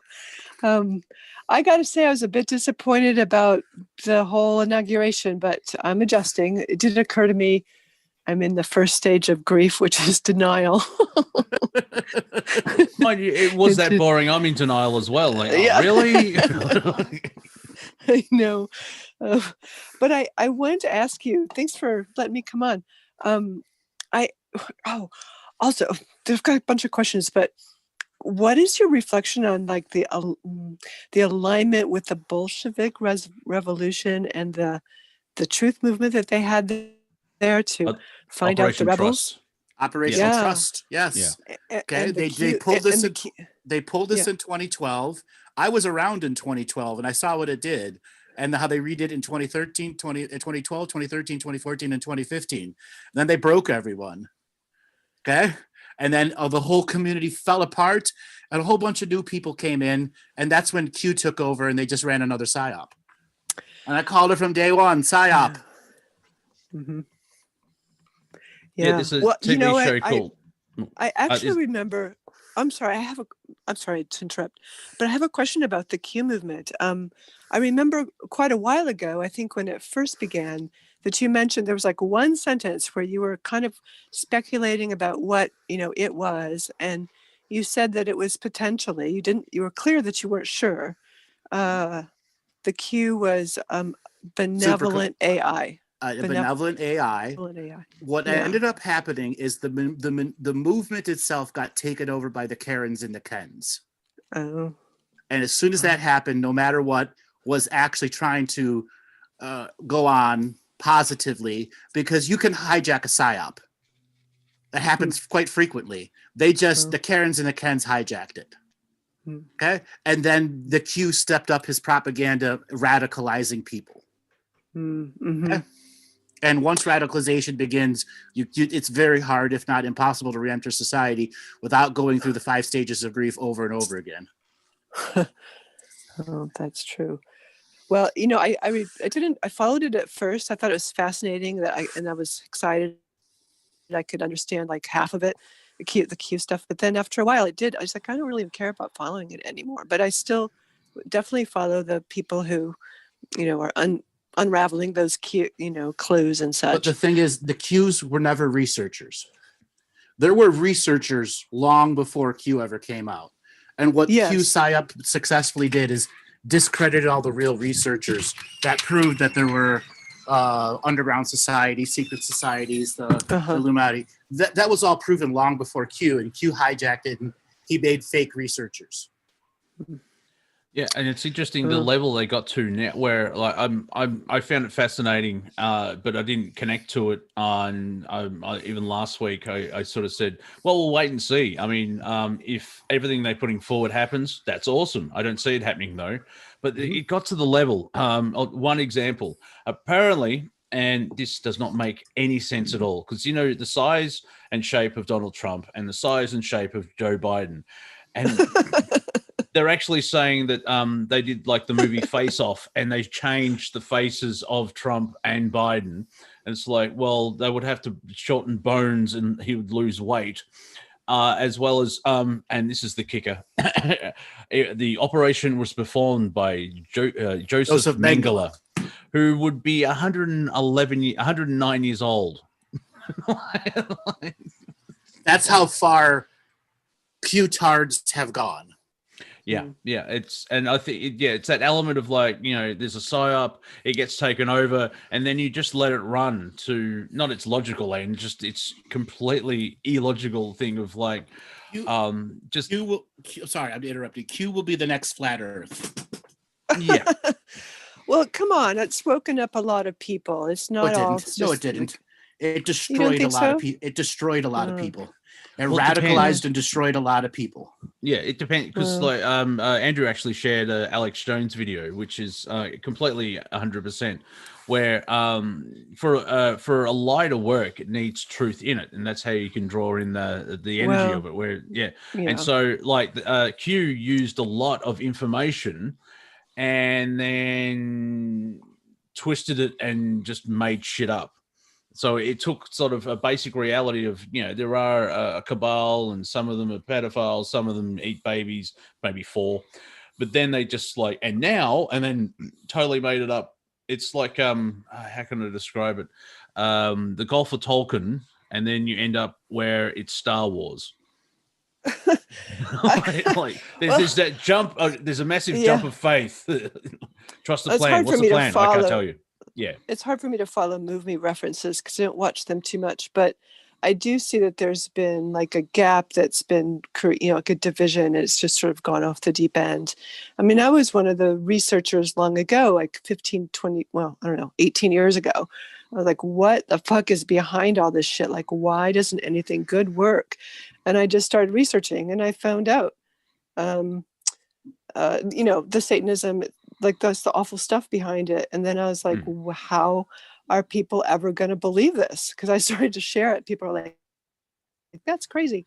Well, because it is. Like, I would never have believed it had I not looked myself. And that's the benefit I do see from Q, is that the idea that that's even going on is like a topic. I mean, it's a horrible topic. God, you've got to get through it. Believing it is not waking up, though. Oh. Following how would you, is not waking it up. Jumping into it and jumping out of it is not waking up. I think I figured it out, where the Q narrative is horse shit, but the narrative has been built on actual facts, if we can say it that way. And so I believe in Q's. Like, well, there's certain, let's say, I'm picking a number, 80% of it are known facts, and then there's that chasm of jumping. The jump of faith of like, well, clearly Donald Trump is playing 12D chess, and he's changed his body with Biden, and he's going to save the republic because he's Jesus. Like, yeah, that's probably a bit too far, but there is actually something called the government, if you know what I mean. They've taken building blocks and built a castle which doesn't make sense. See, the thing is, the negative side of Q is the subtle and direct radicalization away from reality. That ultimately isn't waking up.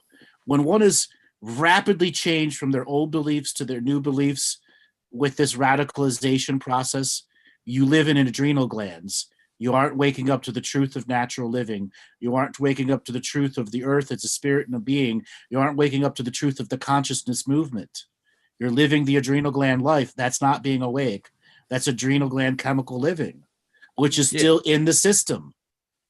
And because what I think happens is that, like, most people know something's wrong, and then there's an easy answer with the Q narrative, and then it draws you into that adrenal thing, and there's a element of addiction. I didn't go through the Q addiction, but there was an element of going into conspiracy where you just had to know more information and just ride that wave and everything else. But with like the whole, since the election all the way through, I really didn't follow it because I knew the emotional ride where it's totally fake. It's like, oh, Trump made ground here because the lawyer said this, and then the court said no, and just going up and down, up and down, up and down. And with Q, like someone actually said in the chat room, Q helped them wake up. The trick is know when to step off, and so you can sort of see the basis of it. Like, say Pizzagate, and Pizzagate doesn't exist. It's a small group of elites that are pedophiles, and they ignore, and yet they also say that Jeffrey Epstein exists. And so, something's there. And so it's, something's wrong. And then Q goes, oh, here it is. This is all fact. It's like, and there's an addiction to that sort of thing. And people have fallen for that. Now, the trick is when you're screwed over and you're going through that denial, the grief, the trick is to, Q was fake, but 80% of it are facts. You don't walk away completely. That's sort of part of the psyop as well. When you find out it's a psyop, you have a choice of ignoring all of it and go back to your normal, you take the blue pill and go back into the matrix. However, if you realize that you're being used, you can step back and then, Andrew can help, of course, but you find out what is actually truth because it's not 100% lies because it wouldn't work. There's truth in there. The thing is trying to figure it out. It's the radicalization that will mean the person has to radically detach from it. And that is a massive mind, soul-based trauma. Yes. Example, there are many people who were on the path of being great and powerful healers, great and powerful light workers, starting businesses, and they got so wrapped up in the baby raping Q-tardian stuff, they let go of their business. Okay? Absolutely let go of their business. And they want to know why they have no clients. Oh, wow. Yeah. Well, I certainly don't talk to people about the topic, even though I'm knowledgeable. I just usually ready to answer questions, but not social media is designed to be dopamine-based released approval rating. And Q combined with social media and combined with an audience that is unaware of how the social engineering towards dopamine is done, it was a perfect recipe to instantly radicalize people and make them a compartmentalized aspect of the community that will be marginalized. And the way that it will be used now is that Q is fake. Everything from Q is pointless and made up. And so now if you, it's so hard, in a way, people like ourselves have to step back. If we say anything that falls into the Q section, so normal people will just dismiss it. And it's like, well, no, you know what I mean? And so that's the fun part where, so if anyone starts talking to you about Q, it's like, well, how far down the rabbit hole did you go? Did you fall for the fake narrative? And you can start talking about and just use simple facts. Here's some fun, put into a search engine, conspiracy theories that came true. And you use that if as an example, if that makes sense. Yeah. So Casey Dawn has said in the chat room, conspiracy has been weaponized. This is what I've been saying for years, weaponized information. Now, the thing is, those researchers that existed long before Q, they are now put into the Q-tard group. Yeah. And they're never going to be able to separate themselves because that was the greater purpose of the PSYOP, was to marginalize and victimize and radicalize those that were beginning to learn a truth that was purposely being leaked to them for the purpose of radicalization and marginalization. Now, a trick for that is they could kick the can down the road for 4 more years, 4 more years after that, and 4 more years after that. So if you're having a conversation with someone, find the most ludicrous endpoint of Q, like Trump and Biden had a face change, and you find that the level of complete impossibility and use that as an example of like, really, like, the Federal Reserve Bank is a privately owned entity, and it makes money off the American people. Oh, that's just Q stuff. No, that's a real. fact. Yeah, that's real. Q is Donald Trump is Jesus, and Biden and Trump change. Biden's in on it. You want to use the example of how ridiculousness it got, and you show to the other person, it's like, well, hang on, it's not black. It's that simple black and white thing where there's 17 shades of gray. Mm-hmm.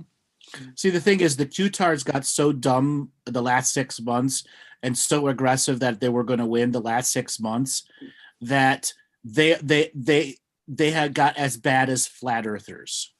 Mm-hmm. And that's why I said the true Q-tards will be in the same boat as flat earthers. You will see a Q flat earth conference in 2023. Oh my God. Okay? That's funny. Well, I'm not going to go to that one. I'm not going to go to that conference. But I do have a couple questions for you about what, like, the progress that maybe, like, was that all a lie too? Like, has there been, like, what about the Vatican being cleaned, like, Garbage, or whatever absolute garbage. Yeah. Well, No, If you go back to the conspiracies of 2012, the Pope was arrested 6 times. Netanyahu was removed and killed and made into a clone. All this was been absolutely repeated 2012, 2013, 2014, 2015. Do you remember Drake? I never followed him. I do remember that name. He was another one of the assholes that said green light 7 months in a row. Oh. Yeah, I Okay. got tired of that. I followed a bunch of people during that time. Okay, After a while. David Wilcox, green light 10 times in a row. Oh, totally. I don't know why anybody believes David Wilcock with any dates now. David, just I teach know, your right? wisdom teachings.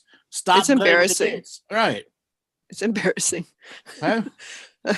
I'm not that he's a smart guy. I actually learned stuff from his, like, intellectual stuff. Me too. but- His intellectual stuff, great. Mhm. Modern Yeah. politics, garbage. Yeah, I know, right? It's true. it's and also he may be being used because his sources are telling him this information, and then he releases the information. If the source is lying, like, I mean, if he's look, being told shit, I follow some people who I know they're not lying, but I think they're, and that it, I don't know, over the years, they've been, quote, right a lot, but it's still humans involved. But still, I think we were all, like, fooled or whatever about this inauguration, and the March 4th thing just seems like another kicking the can. Actually, I'm starting to get this. I'm adjusting to it. As you're in the stage of denial right now. Yeah. Yeah. Well, no, I just don't even think that. Like, the March thing just seems like another kicking the can. Like, I No, kind of another get that. reach at I'm not wrong.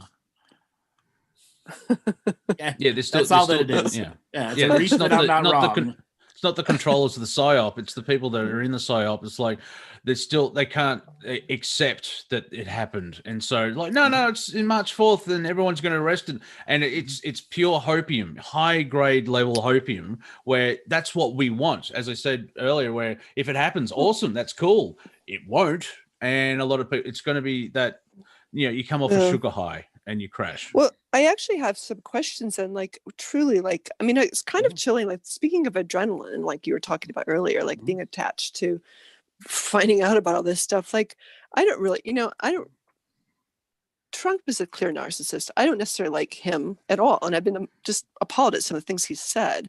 But the idea about, like, China having a deal with Biden, like, I'm kind of concerned about that. I'm in the Northwest. Like, it seems that China troops have been seen just over the border in Canada. And Stop. Yeah. They have been telling the China troops have been moving since 2012. Drake said it. Okay. Wilcox said it. It's garbage. That's the right. same shit they said in 2012. Okay, good. Same shit. Yeah. So if you want to get through your denial and your stages, well, that's just go why I'm back, asking. Go back to look at 2012, 2013, and you'll notice the same, because that's ruled by psychopaths, run by idiots. They're using the same playbook from 1694, and you'll be able to. Yeah, you'll be able to spot the same thing, and it'd be fun. It's like, they did this, and this, and you may be able to see where they're going to go next, because it's all happened 8 years ago. Well, I actually love history, but I'm new to the Northwest. And so, I was just like, well, that's credible. Like, I mean, credible. I mean, I guess I mean potential, meaning like that's a potential. So I was sort of concerned about the China takeover idea. And so Why are you concerned, and what activated your adrenal gland to be paranoid about it? Some article that showed it's some totally train, following the Q stuff. Oh, totally right, from that. meaning you were radicalized to it without allowing your discernment to go, hey. Well, it just seemed like, I'm getting it now. Like, I'm super glad to be talking to you guys about this because, like, yeah, that's why I wanted to ask. It's like, really, like, I'm just wondering. And then I've been recently just really appalled at the censorship, like the aggression from the left. Like, we're going to go after everyone. Why are you appalled? They told you they were going to do it, and the Q charge got so bad, they poked the bear of censorship. Mm-hmm. They poked the bear of censorship because they became so Karen and Ken arrogant that they had no choice but to be suppressed. And if you look at the bigger picture, by doing all that censorship, they're just exposing what they want to do as well. Right. So it's like, that's part of the bigger psyop was because they got so radicalized, it became positive news they were being censored, and hundreds of millions of Americans said, "Yes, censor them." I know I just think that's a terrible direction for us to be agreeing to. Well, a lot of people, even censorship. A lot of people that I mean, if you've got France and Germany saying to Twitter to the United States, "Oh, that's a bit much," you've gone to you've crossed the line type thing. But a lot of people that aren't even new, if you go back to December 19. There were so many people that would just laugh at you with the whole censorship, New World Order, lockdowns, martial law and everything else like that. But over the last 12, 14 months, people are aware of this type of stuff now because they've been hearing New World Order for 30 years. And there are a lot for the censorship thing. It in a way, it's waking people up on the 3D level where it's like, they did what? Wait, censorship is. Wait, I'm sorry. I want to make sure I'm following you. Are you saying censorship is waking people up? Like, it makes me definitely triggers my adrenals. Like, it does. But they're muggles is the wrong word, isn't it, Andrew? Normal people. I love that word. I love muggles. Muggles fits. Okay, yeah. The muggles. The muggles have found out that tech companies have the power to silence the president of the United States, not Donald Trump, but the president of the United States. Yeah. Mm-hmm. If you're being American, you've got this whole thing about freedom. You've mentioned it once or twice. A lot of normal people have gone, wait a minute. And it's that, in the back, there's a splinter in the back of your mind, as Morpheus says. Something's wrong. And as they keep progressing down this road of trying to bring in New World Order, which is, Nazism times 1,000, they're going to wake people up before they get to it because their actions will betray their words type thing. And so all the stuff that's happening that conspiracy and spiritual people know anyway. It's like, well, yeah, they told us that they're doing this, but the normal person on the street were completely unaware because they're just trying to make rent and buy food and look after their kids. They're seeing these big tech pretending to be God, and it's like, wait a minute, that's not right. So there's one thing we have to understand about big tech. It is just an extension of the military-industrial complex and has now become an apparatus for the military-industrial complex to exist force over the people, bypassing the Congress. Yeah. Yes. Yeah. Yep. And people are waking up. Yeah, people are waking up. So that's why big tech would not exist without the military-industrial complex. Big tech created social media. Oh, just look at Standing Rock. If you want to look at one example, all the military showing up to protect the corporation, not the people. I follow a couple of people on Twitter and Instagram where they're conservative or / independent commentators, news reporter type people.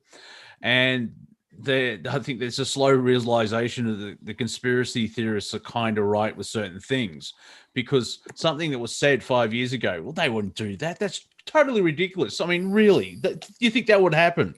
And then they've seen it happen. Like, Andrew, remember that joke where I explained in March when they, martial law and all lockdowns, half the conspiracy world shat themselves because they realized what they've been talking about for years has come true. Right. It's like, what, this is real? But part of the journey to validating the conspiracy allows them to change the nature of the apparatus too. The apparatus can get more and more and more and more intense. Yeah, and change their narrative as well, where they've exposed this, because they're not wise. They're intelligent. There is that different. Like David Icke says, it's intelligent to create an atom bomb. It's wise not to make the bloody thing. And so anything where they're being exposed, they've got plan F, plan G to move it around. And so in a way, part of the Q narrative, they've probably burned a couple of ideas and conspiracies, but the larger outcome is that Q didn't happen. All these people are insane. Can't talk about anything. So we're in a way, the information's gone back to a starting point again, and you have to slowly go like that.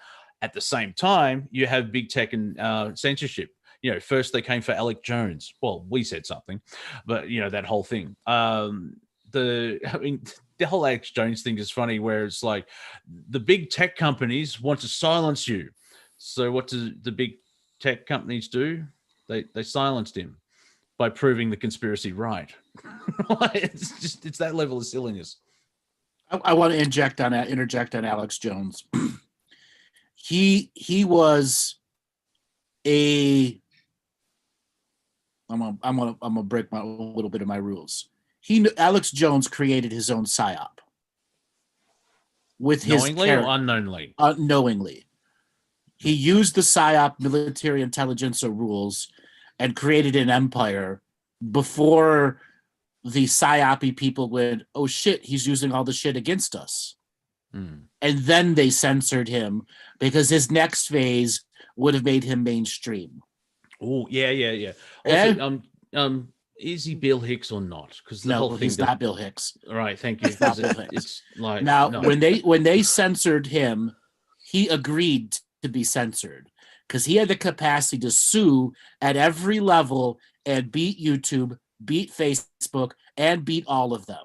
He had the backing to do it, and more than enough patriot law firms that would have filed lawsuits in every state, as long with including his people who are paying him a monthly subscription through YouTube, because YouTube's particular terms of service at that time, the termination of it, there was so many backdoor lawsuits, they would have been crushed.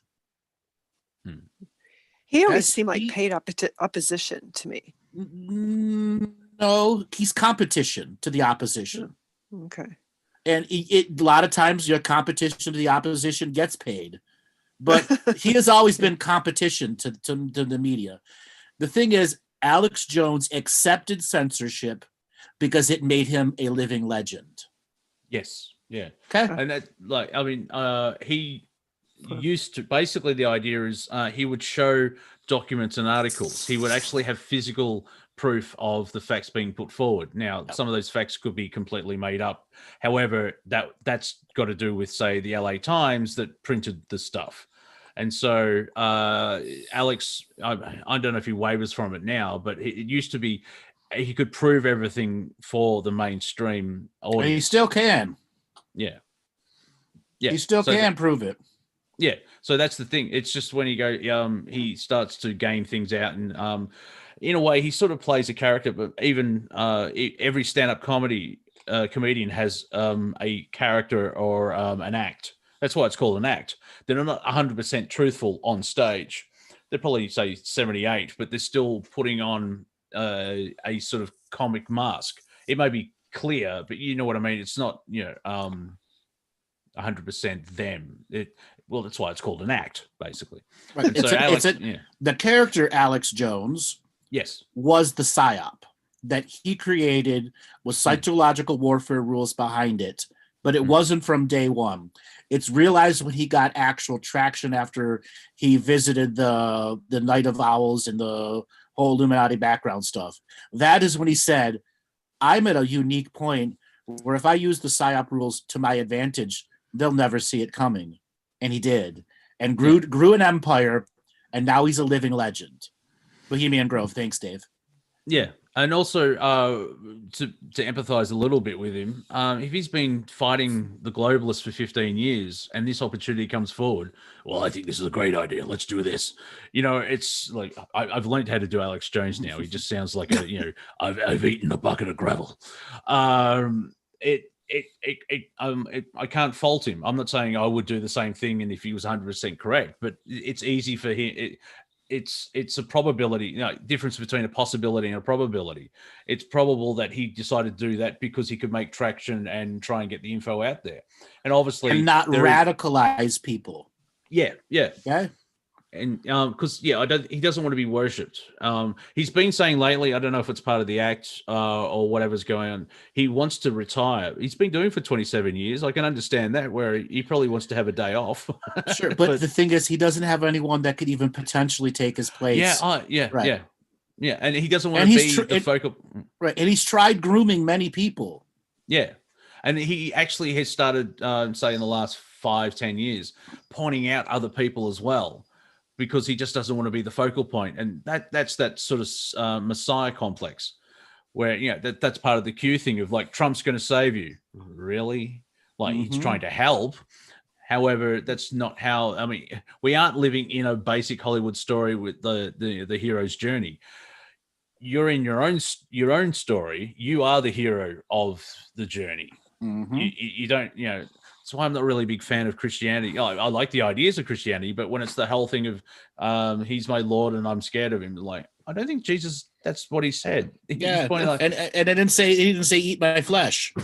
Yeah, drink my blood, eat my flesh. But apart from I realized how much like cannibalism that was one day. Like, I don't know, with a shock. It's like, oh my God, it's a ritual, cannibalism ritual. I grew up in the church. Yeah. And so, and that gets these people don't like Christianity, the teaching of Jesus, which is basically love everyone and respect everything. You can, I've condensed the Bible into 4 words.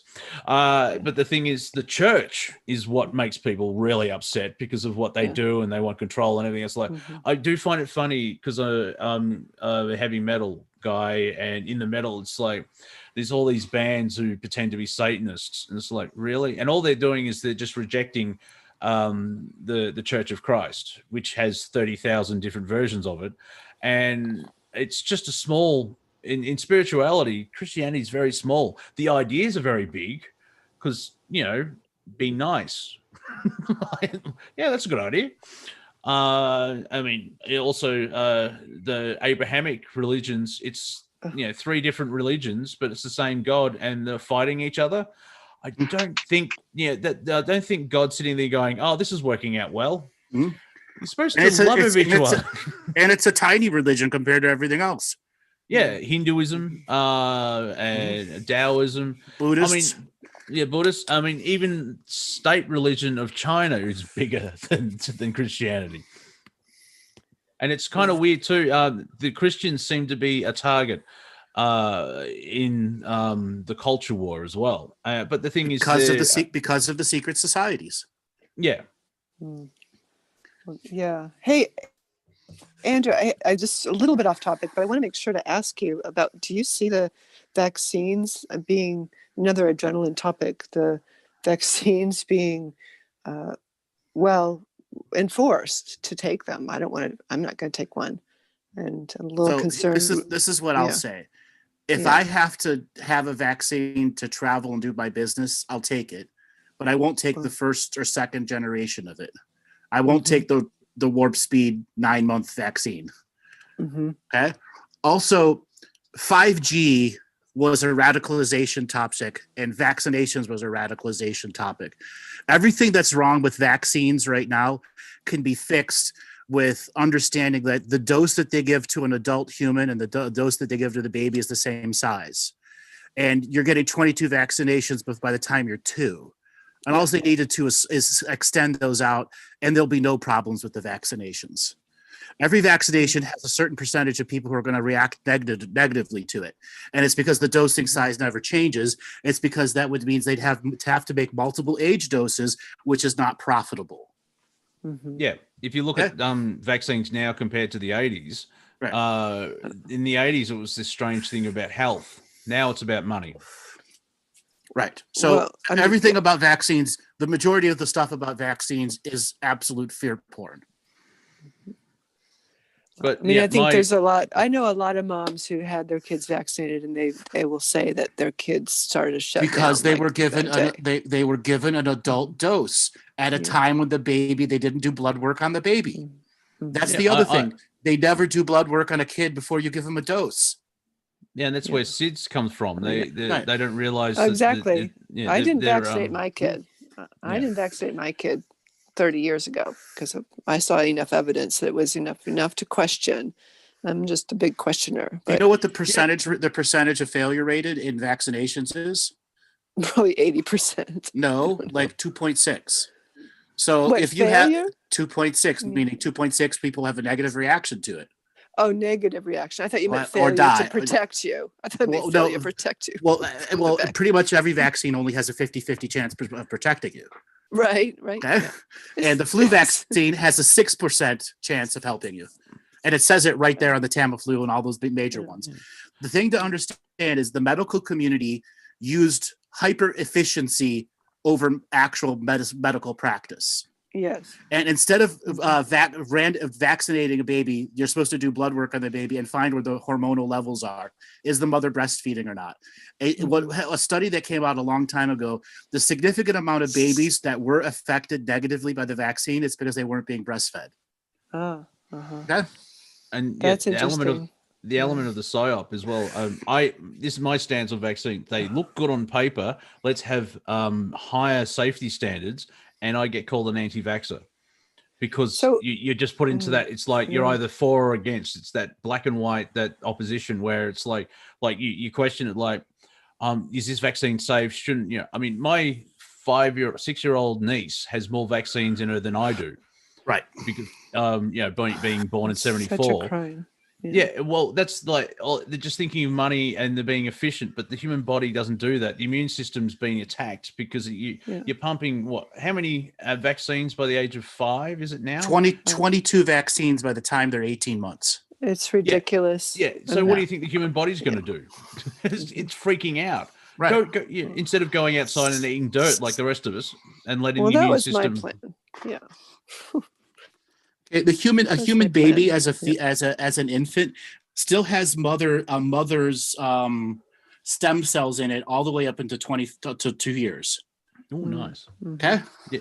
A friend of mine. It's the counter stem cell reaction that rejects the vaccine and makes the harmful issue to the baby, because the stem cells looks at the vaccine as an invasion, because all vaccines are what? Viral induced. Yeah, I have a friend who didn't vaccinate her daughter, and I'm guessing like your child, they glow because the immune system actually had and chance they to were grow. lucky, not lucky, but the human body did what it's naturally done, and it's I'm sure he's been sick and he's fought it off and everything else like that, but they just glow because they haven't had the medical system go all now bang. It's true. Mm-hmm. Well, it's true. Like just raising my daughter was born in 93. And so in that batch of kids, I mean, she's 27 now, but just her growing up years, like all of her friends were sick. They couldn't go camping with us or anything. They had their inhalers with them. It was crazy. Never seen a batch of kids so sick. And, my kid had a few flus or whatever, but I mean, well, we did eat organic food too. So I've been on that track. It's good food. Food makes a huge difference. Yeah. It ultimately determines how the body's going to grow. And what I heard this, so it could be wrong, but apparently in medical school, doctors only have a morning on nutrition, even though one class. That's true. One class. And it doesn't make sense because you are what you eat, and if you put shit in, you got to eat. You got to eat balanced food. Right. That is by design, because they want the insurance companies to tell you how to be a doctor when you get out. God, so true. When It's is all this about going to money. end, Andrew? When is this going to end? When the laws tell the insurance company to stop interfering with doctors and medicine. Okay. When is that going to happen? Not anytime soon. next Not 3 decades anytime soon. ish. Yeah. It's Maybe 3 exhausting. decades. Well, they're not going to make us get a vaccine, right? Like I don't need to go get a camping gear. Can and I go be to blunt? the Can I be woods. blunt with you? Yes, more than please. likely they're not going to force vaccines. Right Okay. now, they're having a major issue with the black market of vaccines. And they're triple charging the rich people, quadruple charging the rich people $20,000 to get a vaccine. Oh Okay? no. Oh my Right. God. And I know this is an attack on Trump. He engineered a black market to race it out this fast. I can only Absolutely. imagine. This was a money-making profit process for him and all of the vaccine companies. Oh, Normally it Well, takes try- 20 years to develop and test a vaccine. And they're doing it 8 Yeah. months. And they're still producing it in the hundreds of millions. Come on. Yeah, Come I remember. on. When, remember when asbestos was good, DDT was good, Right. cigarettes were good, and the thing about tobacco, it's not the actual tobacco, it's the way that it's actually made as well. Where they're profiting. You know, how does Big Pharma say it? A healthy person is a lost customer. And so instead Right. of Oh no. was it Nixon changed the way that health system works? You can make a lot of money being a doctor. That's nice, but what's your success rate of keeping people alive? Mm-hmm. You know, I thought it was about health, not financial gain. Mm-hmm. And if you're doing well, you can financially gain from it. Even I remember Bill, nearly said Bill Hicks, Alex Jones. He tells a story because his dad's a dentist, and even I think Ron Paul said it. A quarter of the doctor's time was actually doing free stuff because you're a healer, not a moneymaker. And so you would actually help the poor. And, you know, that's why there's that human decency of like people going into third world countries and trying to heal all these people to make their life better. It's not for money. It's that the joy of, you know, healing. Could be ego-based as well, but still the idea of saving 20 kids in Africa because you've cleaned up their water. You know, little simple things like that. I think he's a musician, a singer or a rapper, Archon, has basically given Archon? 100. I think That's his name. A.w.a.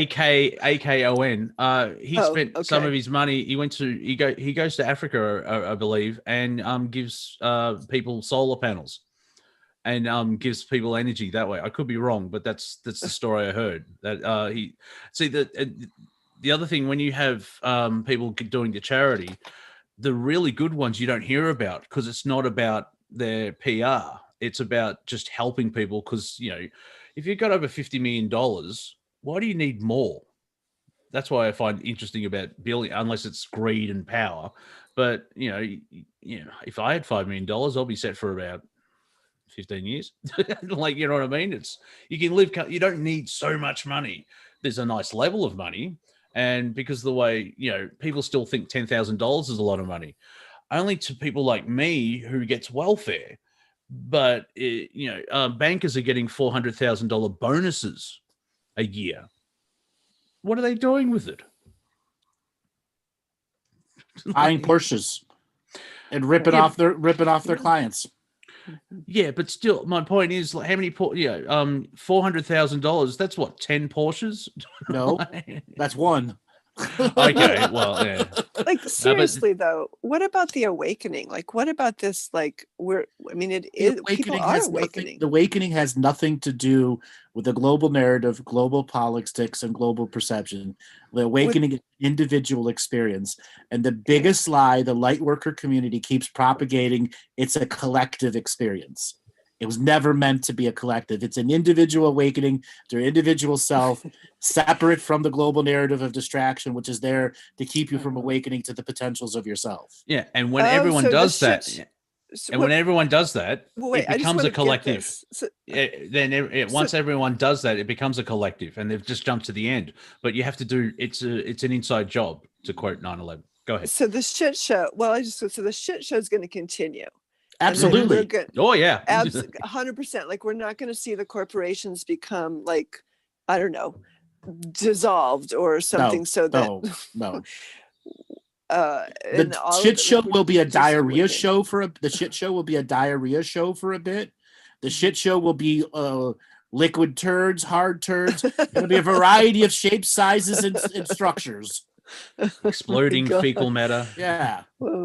Well, okay, and then despite it, so then the game is really is like despite the shit show that we are still the awakening can't be stopped, and it's always on an individual. It's not Well, gonna yeah. get a big hand up. You have a You're choice never of gonna not get a letting. hand up. Yeah, you have a Well, choice of not buying into the shit show. It's like, be aware. It's not denial in that respect. It's being aware of it and go, I'm not going to pay attention to that. Because if you give it energy, you could get roped into it energetically in the Matrix. Definitely getting that detail, like even more, like I definitely like getting that detail. But I also want to make sure that I'm safe and everything. Like, and I am a questioner. I have been really concerned about, like, I've been so left my whole life, like only just last couple of years have I just been like, wow. See what happened there is the left. Yeah. But the left grabbed the goalposts and ran 400 meters to further.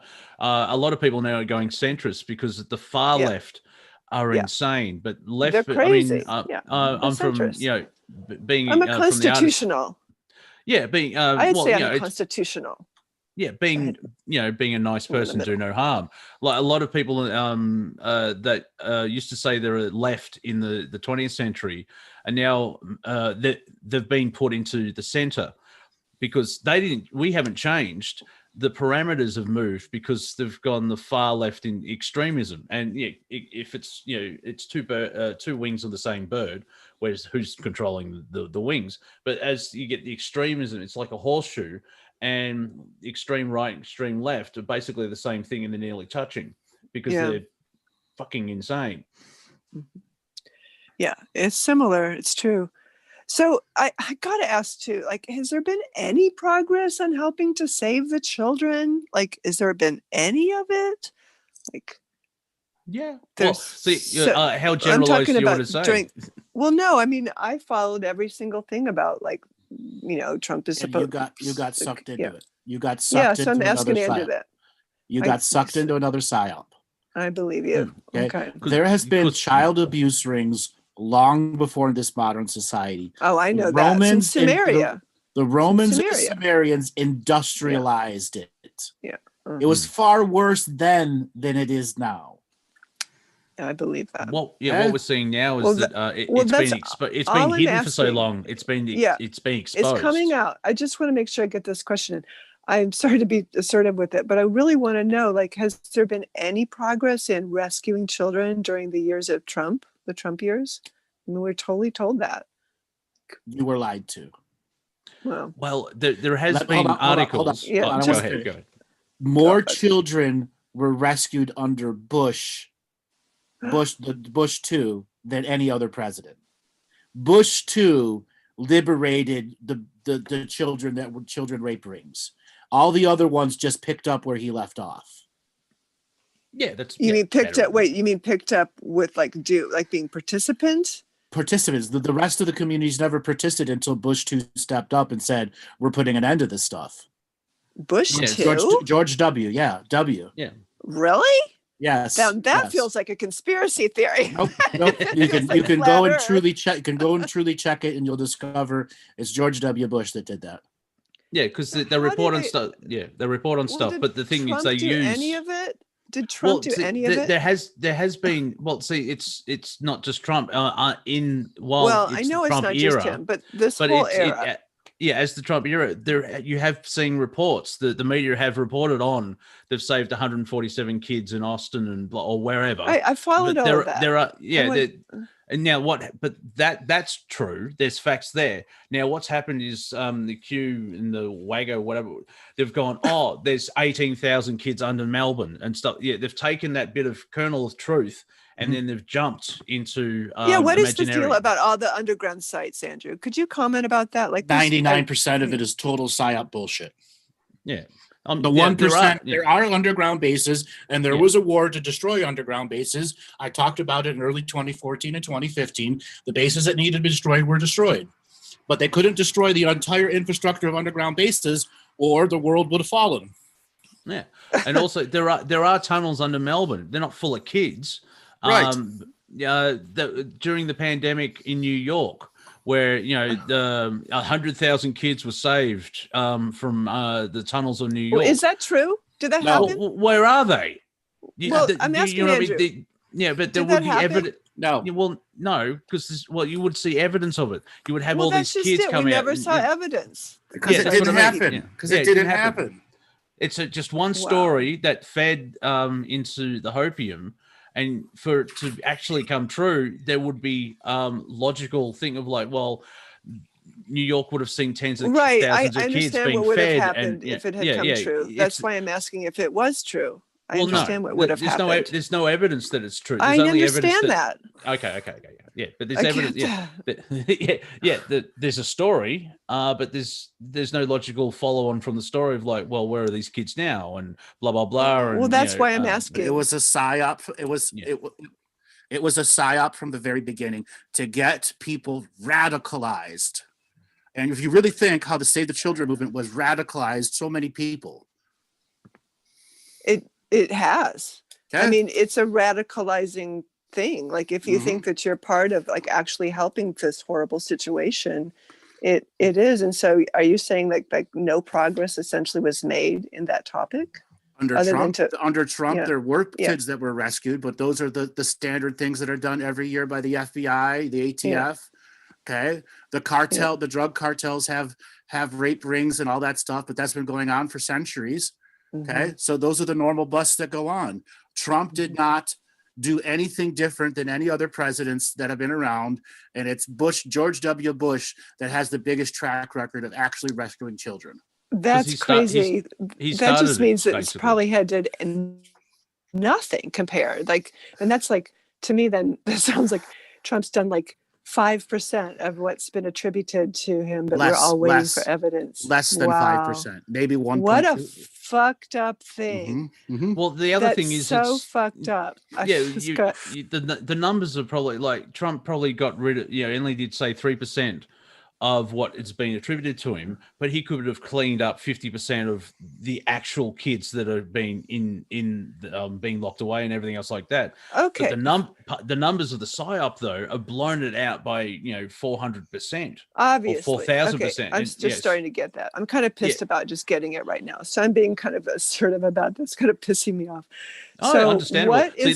What's going to happen to that situation then, Andrew? Like what's the arcing resolution to that horrible story? All those people who were radicalized by that psyop have been minimalized, marginalized, thrown into the flat earth community, and you're considered undesirable citizens now. And they're going to have a very hard time re-entering society because they've damaged themselves so much.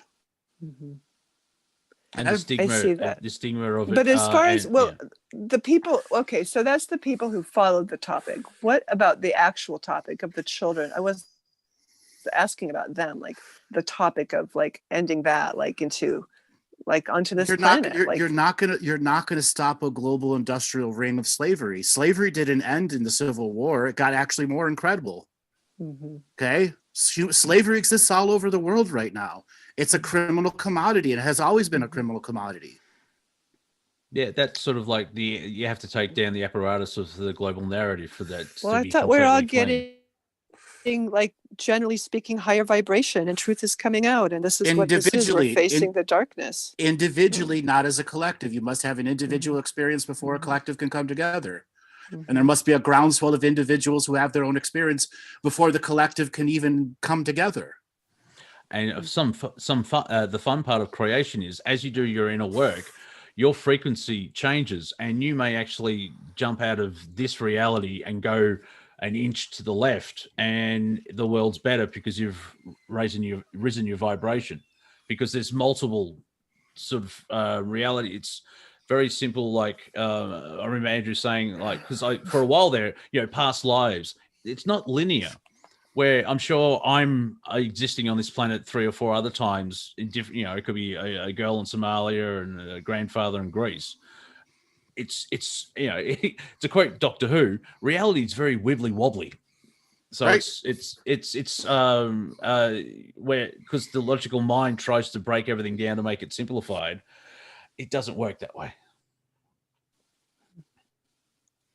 But it's fun. Well, don't fear the unknown. Love the mystery. Oh, Yeah. Well, we're all just going forward into the unknown. Here we go. Yeah. Hi ho, silver. Yeah. Yeah. Create your own Here we dream go. bubble. And don't allow, like, I'm aware that the global narrative's out there, but I don't interact with it too much. So you just meme it.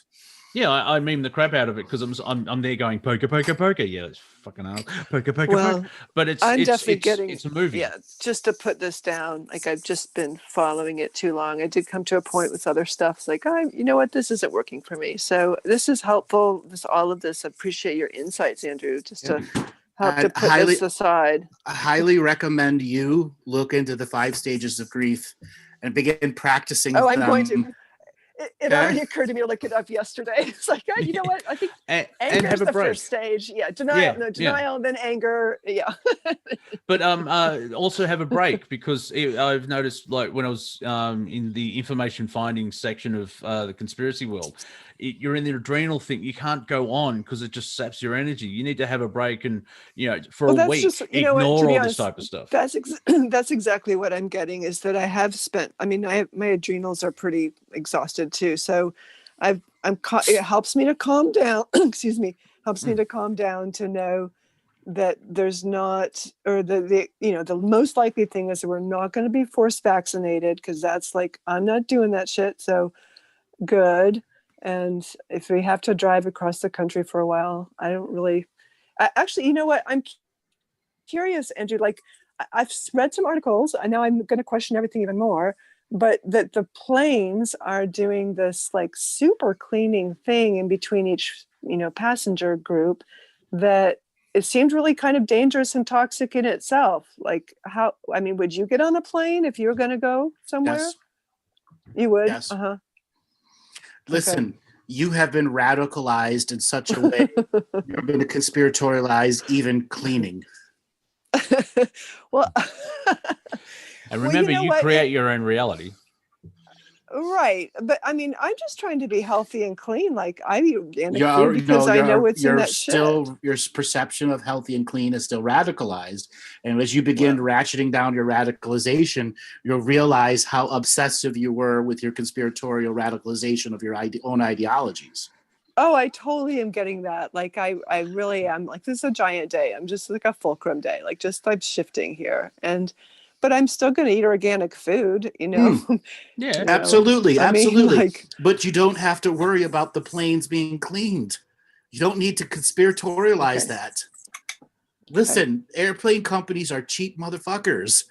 Mm-hmm. Well, okay. They're paying a union member to vacuum.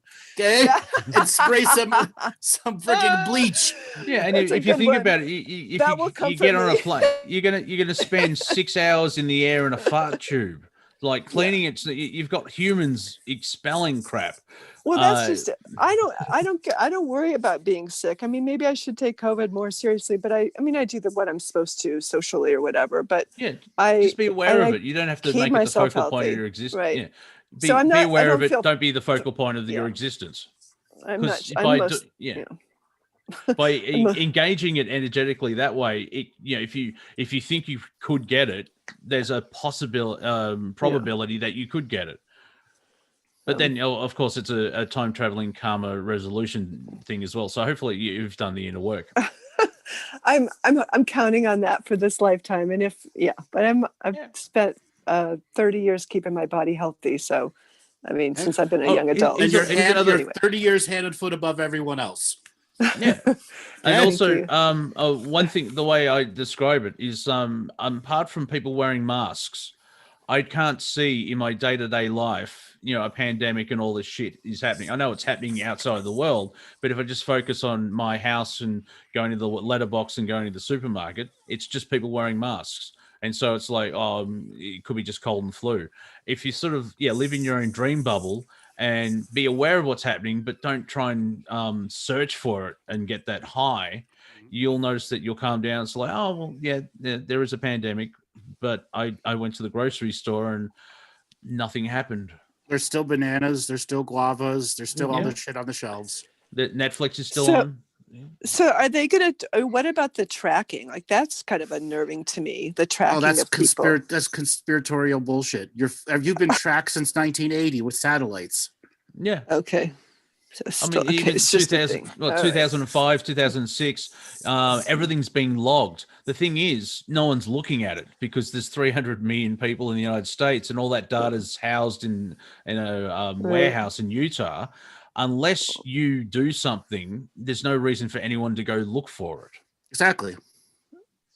Well, right. So, I mean, and that's, you know what, that's the, oh God, what's your word, Andrew? It's not complicit, tacit consent Tacit part consent. of it. Mm-hmm. That it's like, well, you know, I'm not in tacit consent of like them following me all around. And so your revocations are helpful with that. So I just want to be aware of what's actually going on and not be naive to it. Because I'm real. Your need to be sensitive. aware is what triggers your conspiratorial radicalization. It's true. Yeah. Hyper awareness is not hyper awareness is still paranoia. Yeah, well, you got to just I take relax. that in. Yeah, have a day Just off. Relax. Yeah, Oh yeah, knit. just say relax. What? That's what is your passion? Do you have a passion? Because that will be a massive distraction from all this shit as well. Oh, I have a total passion. It's horse training. I've been watching all kinds of horse training videos and horse. Well, okay. So when you're hanging out with the horses and you're high fiving or hoofing, do you don't think of this stuff at all, are you? Because you're in the zone, being training horses. Oh yeah, that's why I love it so much. Yeah, there you go. Moment. So yeah, remember that feeling when you see some. What is it that that question? How do you say it, Andrew? There's that you don't there's questions you don't actually have to. The only reason you ask the question is because you like questions. Curiosity learning. That's it. Yeah, it's like, oh, I wonder what this is, instead of actually learning the stuff that you need to know. Mm-hmm. Yeah. Well, guys, we've come to the end of the show. You're welcome. Thanks for calling. You're a great caller. You had a lot of awesome questions. Thank you. Great. Thanks for keeping me on so long. You're welcome. I feel a lot better. All right, take care. You helped a lot of people out there. There's going to be a lot of people that are similar situation as you, and Monty and I could just go head on into it and help you go through the 5 stages of grief. Our work here is done. Yeah, I'm letting go. It's sloughing off like a old bark right now. There you go. All right. Okay. All right, take it easy. Take care. Bye-bye. All right, Monty, why don't you give a way for people to get a hold of you? Until I am banned, I am on YouTube, which is Wafer Thin Entertainment, on Twitter at Real Monty Dean, on Instagram as Monty.Dean, and Facebook as Monty Dean. I also have started putting up, I'm on Anchor, starting putting up my roundtables, the audio of it. So I'm actually on Spotify, Apple, and other places. So Anchor FM, that's where you can get my, Planet Collingwood, the roundtable. And later today, you'll be able to see me at a local pizza store buying dinner for my stepdad. Outstanding. You guys know who I am. You can go to my website, andrewbartzis.com, my Facebook, Andrew Bartzis on YouTube, Twitter, Twitch, etc. And guys, we will be back in 2 weeks with our next call-in show and the next comedy show. Reminder, we are now in 2021. Every other week, we do back-to-back Thursday, Friday shows. And then opposite every other week, Tuesdays, I do my show with Martina Grubmuller. So this coming Tuesday, I will be on with Martina, 12 noon Eastern time. All right, everybody, take it easy and have a great weekend. Have fun.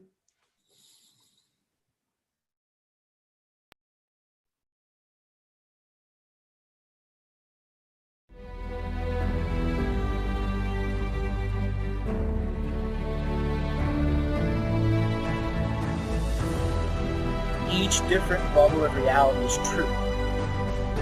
A galactic historian is a person that looks at all the lines of dramatic karma. Nudge, nudge. It's the Holy Grail. Improvise. Mysterious. It's counter psychic intelligence. Why is DNA farming of this star cluster so important? Because we do manifest our reality. We do create our reality.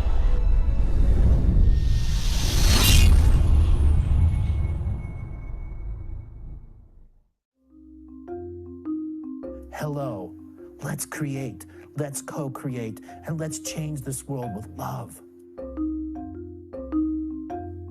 No matter if you're from Alpha Centauri or Earth, we all began with the same birthing process. We live in a limited point of view. Living the mystical life daily is about striving for the unlimited point of view. Each day, each human being gets an infinite amount of choices. Living the mystical life daily is about facing obstacles and challenges. The level of awareness that you are working at means you have a responsibility to be equal with it. How does one truly let go of expectation?